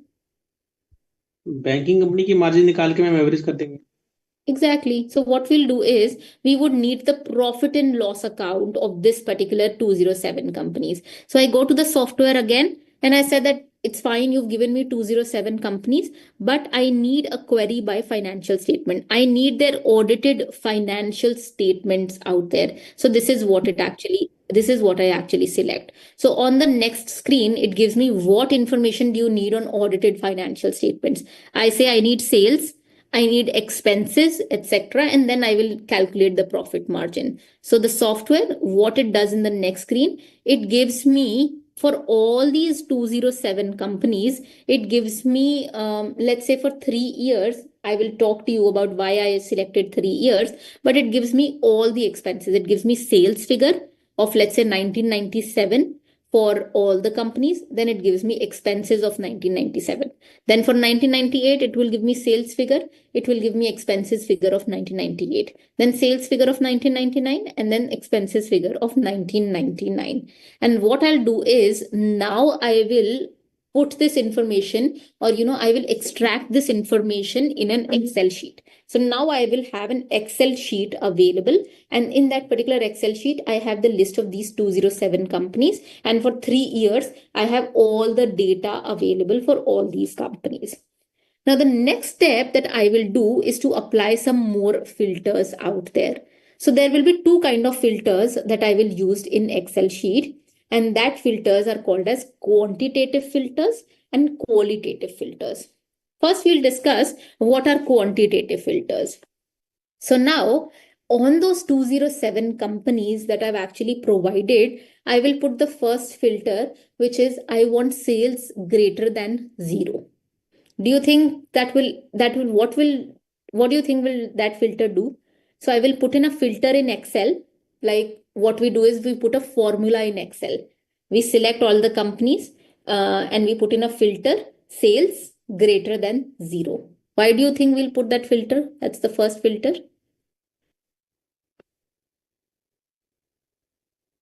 To avoid any negative figure, if any, in the database. Exactly. So avoid all these empty places. Wherever there is no information available, it will actually avoid those particular companies out there. So that is the first filter that I will do. The next filter that I will do is maybe like a turnover filter out there. I will say that now, whatever are the companies that have turnover of 10 crores, only select those particular companies. Maybe like 10 crores or something, like till 10 times of 10 crores is also fine. But I want companies that have turnover of, let's say, around 10 crores. Maybe from 10 to 50 crores, etc. is fine, but not more than 10 crores. Why do you think I'll apply that filter?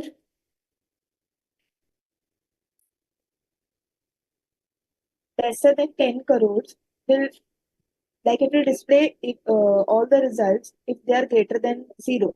But then we don't require 2 crores, 3 crores, 4 crores. So it will unnecessarily waste our time, and then it will make the data very humongous to analyze and get quick results. So if you are specific like 10 crores or more, we'll start the data from 10 crores to the last. Absolutely. Yes, absolutely correct. And you know what? If I do like an upper limit also in Excel, if you put in a formula in Excel, then and if you put in upper limit also, let's say till 100 crores, that basically means that any company which has a turnover of, let's say, 500 crores, that will be deleted also. Because, if you remember the comparability factors, you cannot compare a 500 crore turnover company to my related company, which is, let's say, 10 crore, rupees out there. You cannot compare these two companies, out there. So what I'll do is from the entire data, I will just delete or, filter out those particular companies who have turnover of very huge amount, let's say 500 crores out there. So this is the second, filter that I'll apply. The third filter I'll apply is, let's say, foreign sales by total sales, like let's say export sales. Now, if you know, transfer pricing is all about international transaction. I have exported, sales to, let's say, another company in USA. Now, the kind of foreign sales that I have, maybe, I give all my services to that particular USA company. So 100% of my sales are foreign sales. Now, I would want to compare it also to other industries, to other comparables that also have like a big amount of foreign sales. If I have, let's say a company which has maybe like 1 crore of sales to foreign sales, and then most of the sales are actually domestic sales, then that's not like the perfect comparable to me. So what I'll do is I'll apply this kind of filter. Then I'll apply another kind of filter, which is, let's say, a consistently loss-making company. This is a filter that we apply a lot of times.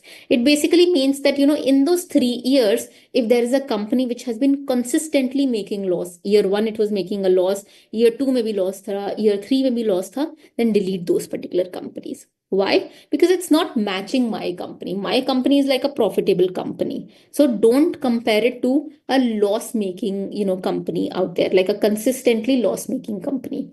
Now, give me an answer on what do you think if my related party company is, let's say, a profit-making company, but I find a comparable, it has made profit in 2 years, but loss in 1 year. Do you think you'll delete it? Reject that company? So comparable company, it has profit in 2 years, but loss in only 1 year. Do you think you will delete or you will reject that company? No, ma'am. Why? Any reason why? Okay, there are answers that we can make adjustments. We can't make adjustments to their, financials. But yes, what we can do is maybe there is a company, it's like an excellent comparable. It's, comparable on all the front. The only problem with that company was that, one year they had like an abnormal loss out there. So just because in one year they had an abnormal loss, it does not mean that you will reject that particular comparable company altogether. So even only if it is like a consistently loss-making company, you'll reject it, but otherwise you will accept all the companies out there. So these are the kind of filters, that we will put in the Excel sheet out there. So how many companies did we extract in the Excel sheet? 207. Now from 207, just as an example, from 207, I have, put in like a lot of filters out there. And let's say that now I have come to 120 companies out there. Now, on these 120 companies, just giving you a random example, on these 120 companies, the next filter that you apply is going to be called as qualitative filter. Now, what we'll actually do for these 120 companies is that for all these 120 companies, we will Google these companies, we will look at the website of these companies, we'll look at their annual report, we'll look at their director's report, and we will accept or reject these 120 companies on the basis of functional qualification, on the basis of functional classification. I'll give you an example. Let's say that my client or my taxpayer or my related party transaction was the one which is manufacturing automobile parts. So what I did was I also found 120 companies and I filtered them down, etc. Now I have 120 companies. They are also in the manufacturing of automobile parts. Now I actually find out that my related party is manufacturing, let's say in the automobile parts also, they're manufacturing braking parts. They're manufacturing that particular small part which is used for brakes. So what I'll do is for all those 120 companies, I'll look at the annual reports and I will find out that yes, I know that they are manufacturing automobile parts, but are they also manufacturing that small brake part? Only if they're manufacturing that particular brake part will I actually accept those particular companies. So this will bring down my 120 companies to, let's say, 10 companies out there.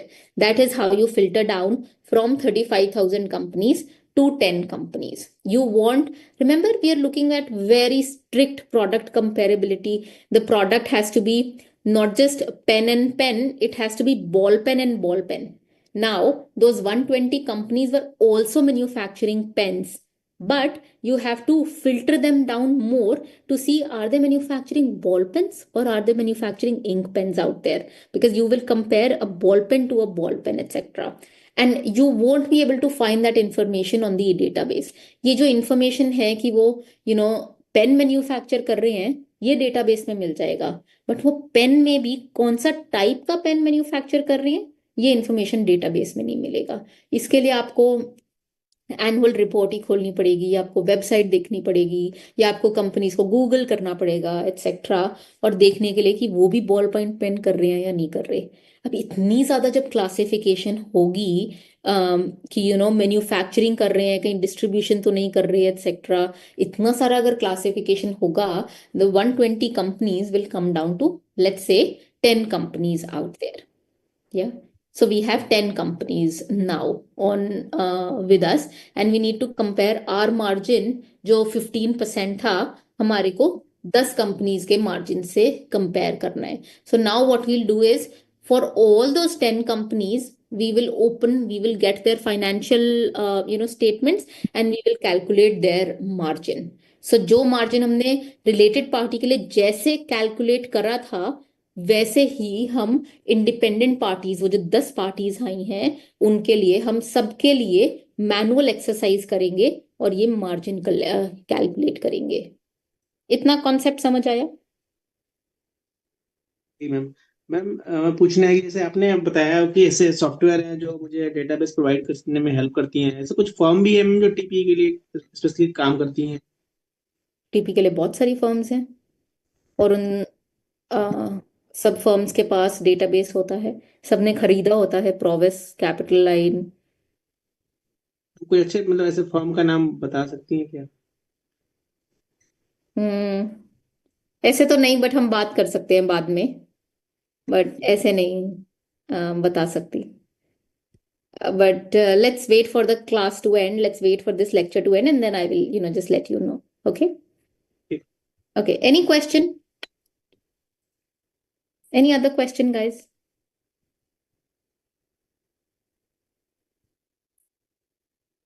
Okay. Now, I have a question.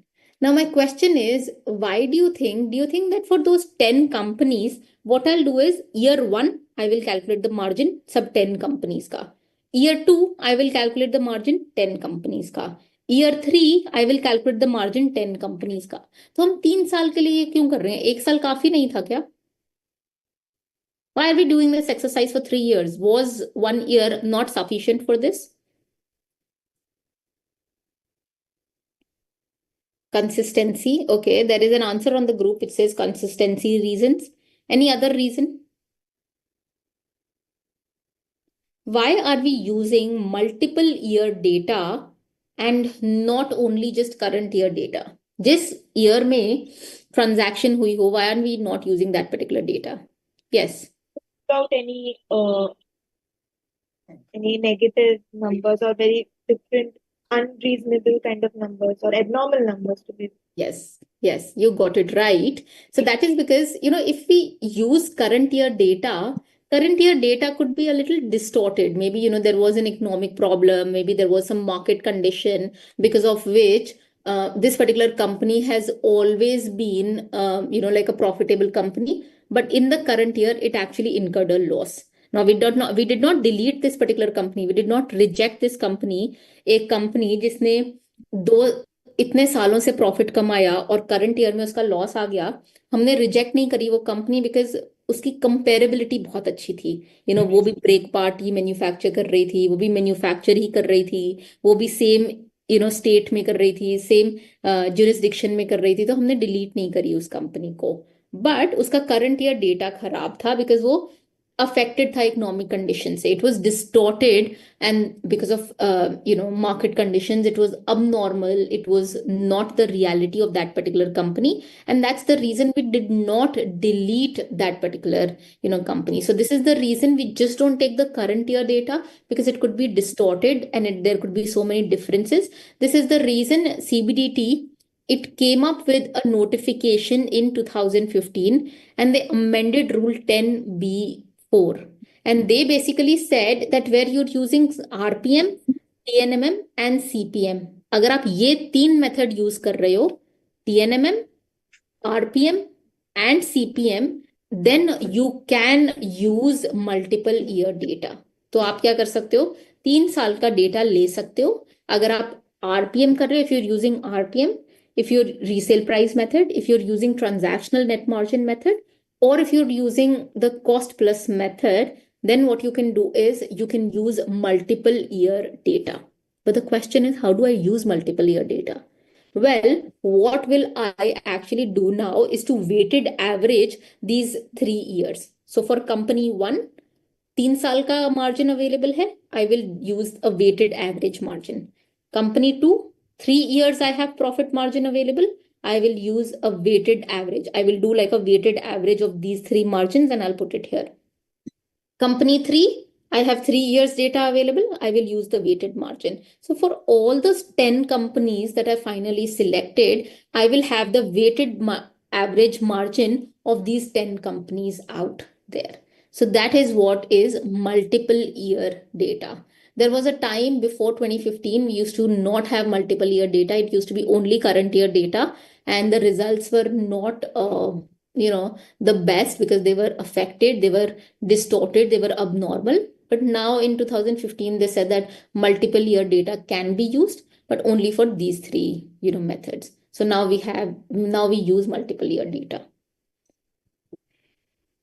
Okay. Any question now? And which 2 methods of profit split and sub method are not given in the list here? We don't use multiple year data. No, because there's a reason for profit split method. I think it's because the transaction happens in that time, so you have to use that year. Now with CUP, you remember I was saying that for comparable uncontrolled price method, you need like very, very strict comparability. If the transaction has happened pre-COVID, then you compare the transaction pre-COVID. If the transaction has happened post-COVID, you compare the transaction post-COVID. I also told you that, even like a difference in 2 months can affect the price. This is the reason that they say for CUP method, you cannot have multiple year data. If you find that related party has transacted in March of 2025, then you will have to make sure that independent party has also transacted in March of 2025. Otherwise, there could be, like there are so many stock market differences that could affect the price, etc. So for CUP method, you have to use that particular year only. But for other methods, because we use that, we look at profitability more. If you remember RPM method, we looked at the gross margin. If you look at the, TNMM method, we looked at the net margin. Now, net margin is not so much affected, that ways by averaging it out. And this is the reason for these methods, you can average it out. You can use multiple year data, but not for CUP. Yes, ma'am. Any other question? Data may due to seasonal or marketing, maybe like in pharmaceutical company, there is some healthy season or some maybe price differentiated due to seasons and Yes, maybe exactly. investment, one party entered into huge investment or some huge agreement with their subsidiary or another end. Yes, absolutely correct. I think this is the reason they don't use, this is the reason that for CUP, they don't use multiple year data. And for all other pharmaceutical industries, etc., if you're using profitability, then profitability, you're averaging it out. So it does not really, matter so much. You can use multiple year data for that. Now, my last question for this particular slide deck basically is that now I said that my client or my, related party, it has earned a margin of 15%. Now I have 10 companies and 10 companies have all like different margins out there. Now, how should I compare it to one margin? Because I have 10 margins. Now, what should I do? Any idea? I have 10 companies. How should I compare my margin to 10 companies out there?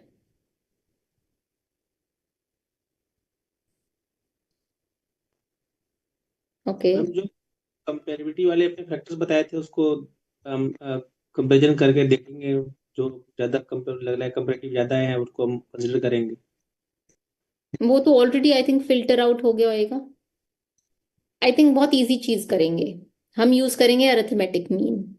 तो हम क्या करेंगे कि उन companies का एक arithmetic mean निकालेंगे और उससे लेट्स से दैट हमारे पास 5 कंपनीज हैं, 10 कंपनीज थी।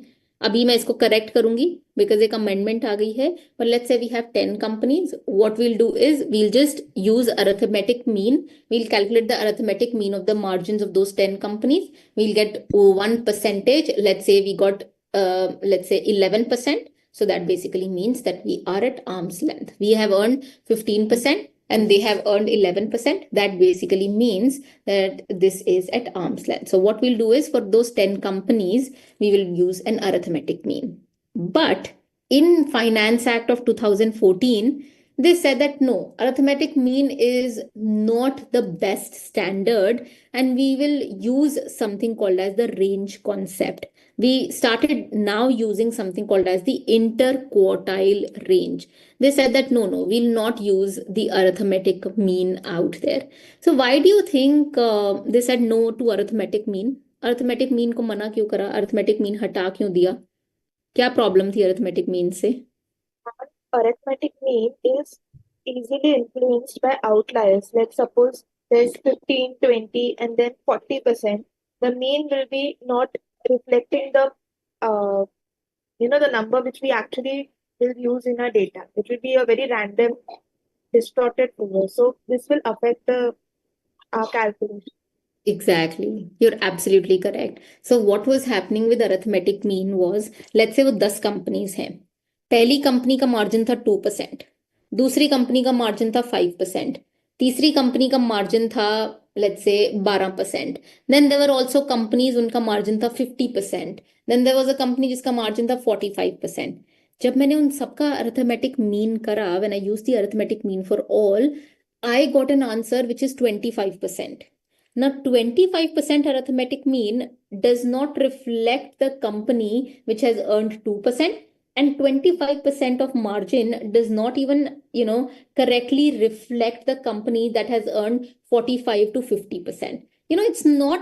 It's not like the good comparison because I've got 25%. So it does not like really reflect all the margins which are earned by those particular 10 companies. And this is the reason they said that now we will not use, arithmetic mean. We will use something called as the range concept. So now they said that if you have 10 companies, what you'll do is you'll construct an interquartile range. What is the interquartile range? Have you used percentile? This function called as percentile in Excel?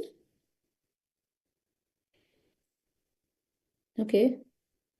Yes, there is something. Positional average. Sorry? It's a positional average. It's more like a positional average, yes.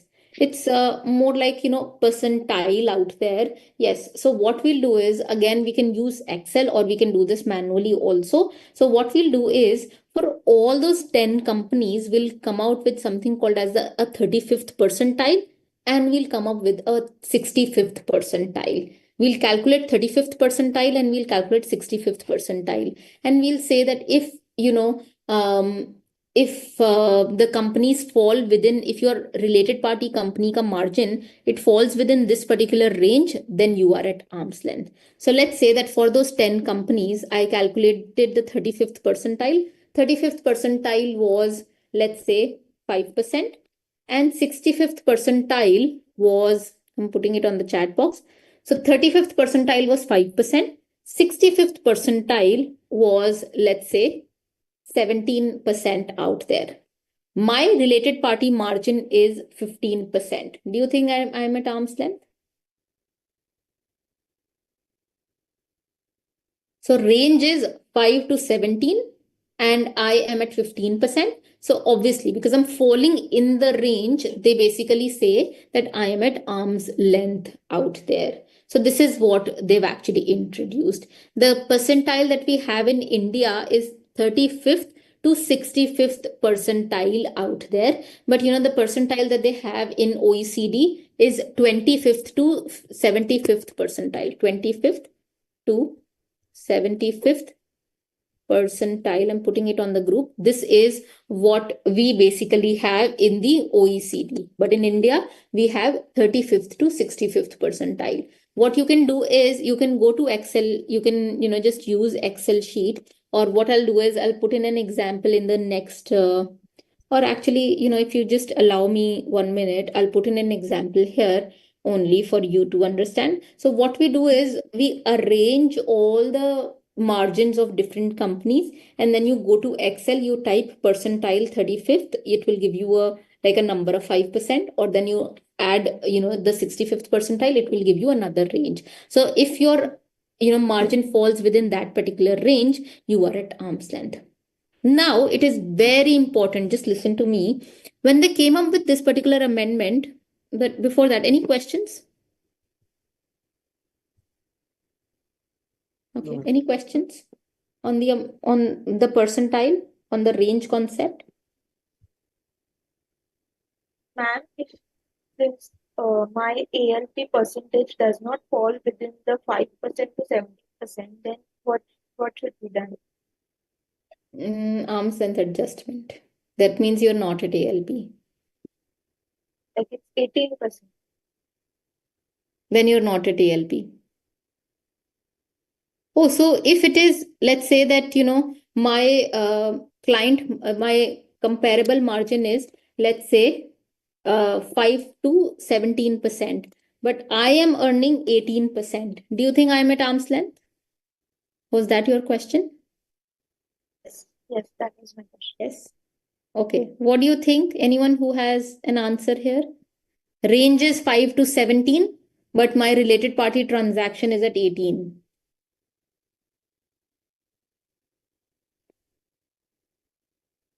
Well, in this particular situation, I will be at arm's length. Why at arm's length? Because the maximum that the independent party is earning is 17%, but I am earning 18%, which is greater than the range. So this is like the best thing ever out there. This is absolutely fine. That means that I am in range out there. But it's a very, very important for you to know that when they came up with an amendment, they said that if your comparable companies are less than six, then mandatorily you have to use the arithmetic mean. So even today, I said that my comparables are 10 comparables. Because my comparables are more than six, I am using the the range concept. But the law today, transfer pricing law today says that if your comparables are less than six, so if my comparables were like two or three comparable companies or four comparable companies or five comparable companies, then mandatorily I would have had to use the arithmetic mean. So till five companies, you use the arithmetic mean. But if your comparable companies are more than six or it is six, well, then you have to mandatorily use the interquartile range. So this is what they've actually provided. So what do you think you'll do for for six comparables? For six comparables, what is required? Interquartile quartile range, ma'am. Yes, exactly. Range concept or interquartile range or range concept basically. अगर range से कम हमारा LP आएगा ma'am, तो हम जो adjustment करेंगे वो किस रेंज उस पे करेंगे?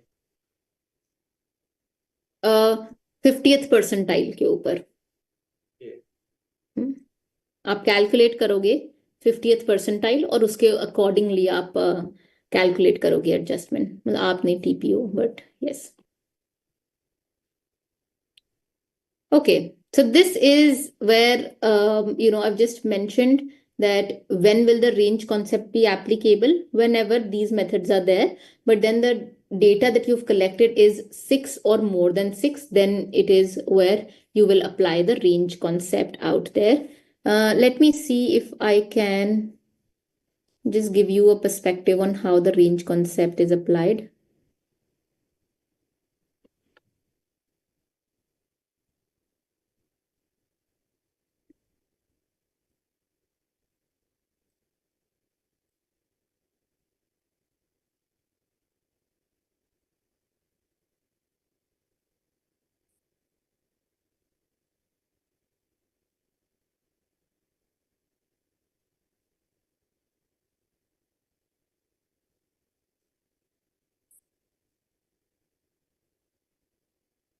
Okay.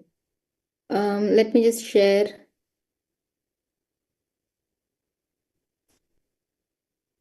Okay. Can you see my screen now? It's a new screen. Yes, ma'am. Thank you. So this is how, let's say that there were 16 companies out there. Company one was earning a 3-year weighted average margin of 6.46%. And then company two was, let's say, 8.70%, etc. So 16 companies were like this out there. Now, what you do is step one, you arrange them in an ascending order. So what you do is for all those 16 companies, सबसे कम margin से सबसे ज्यादा margin में ऐसे arrange करते हैं. For that also I think what you can do is you can actually use Excel and just say in Excel use the ascending function. So company 15 का margin था 0.60%, फिर कंपनी 4 का मार्जिन था 0.83%. ऐसे इन्होंने असेंडिंग ऑर्डर में कर लिया. एंड कंपनी 12th का मार्जिन था 13.90%. सो 16 कंपनीज को ऐसे अरेंज कर लिया. Now, if you actually go into Excel, this is the formula out there. What you do is इधर से लेके C3 से लेके C18 select करना. So you select percentile in C3 to C18 and you apply the 25th percentile. This was one of the lectures that I was taking for Dubai transfer pricing. For Dubai transfer pricing, it's 25th percentile. So the example is also on 25th percentile, but don't get confused. For India, we have 35th percentile. You can just write 0.35 here. So let's say that for 25th percentile, this is the formula that we used, and it comes to 3.80.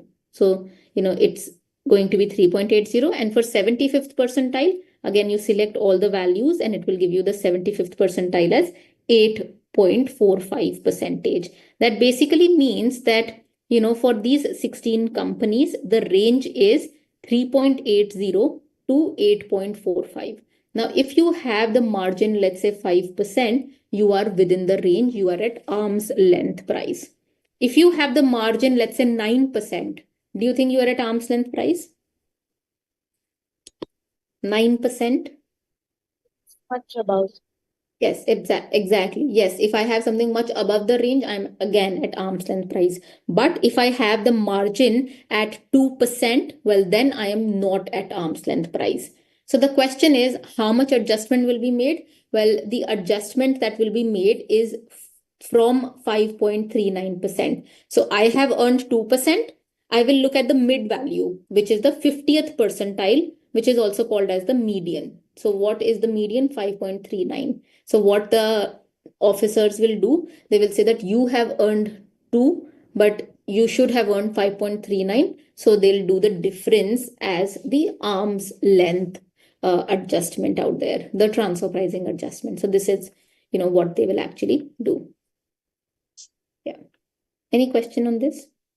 Ma'am, in this case, the 1 percentile was 3.80 to 8.45. Yeah. So, for example, if my percentage comes to 3.78, I'll have to make that transfer pricing adjustment for that remaining balance to make it at arm's length. Yes. Yes. We don't have those kind of cases because the range is adjusted, but yeah, you'll have to practically know. But yes, you're absolutely right. You will have to make the adjustment for that small amount also. कुछ rate नहीं देते ma'am कि अगर आप उसके पास में हो तो 10% या 5% फ्लक्चुएशन है तो चलेगा, मतलब एकदम से हमें एडजस्टमेंट करना जरूरी है. So I wanted to actually talk about this also. Just give me a minute. Okay. Okay, so I wanted to talk about this also when it comes to ALP, when it comes to arithmetic mean, तब ये चलता है 1% से लेके 3%. अगर आप wholesaler हो तो 3%, अदरवाइज सॉरी, अगर आप जनरल ट्रांजैक्शन है तो 3%, अगर आप होलसेलर हो तो 1%, अगर आप होलसेल ट्रेडिंग में हो तो 1%. ये अर्थमेटिक मीन में चलता है. सो अर्थमेटिक मीन में फ्लक्चुएशन चलती है 1% टू 3% की.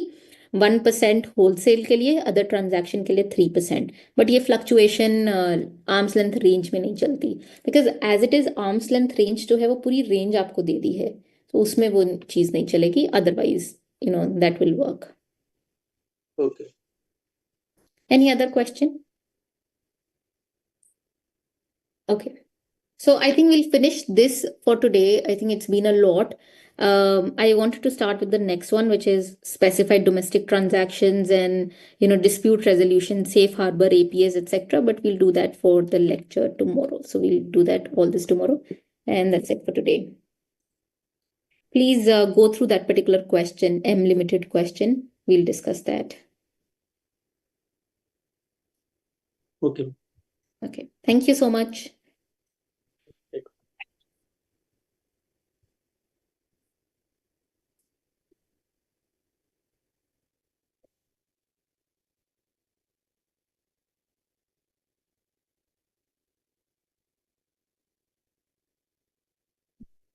Yes.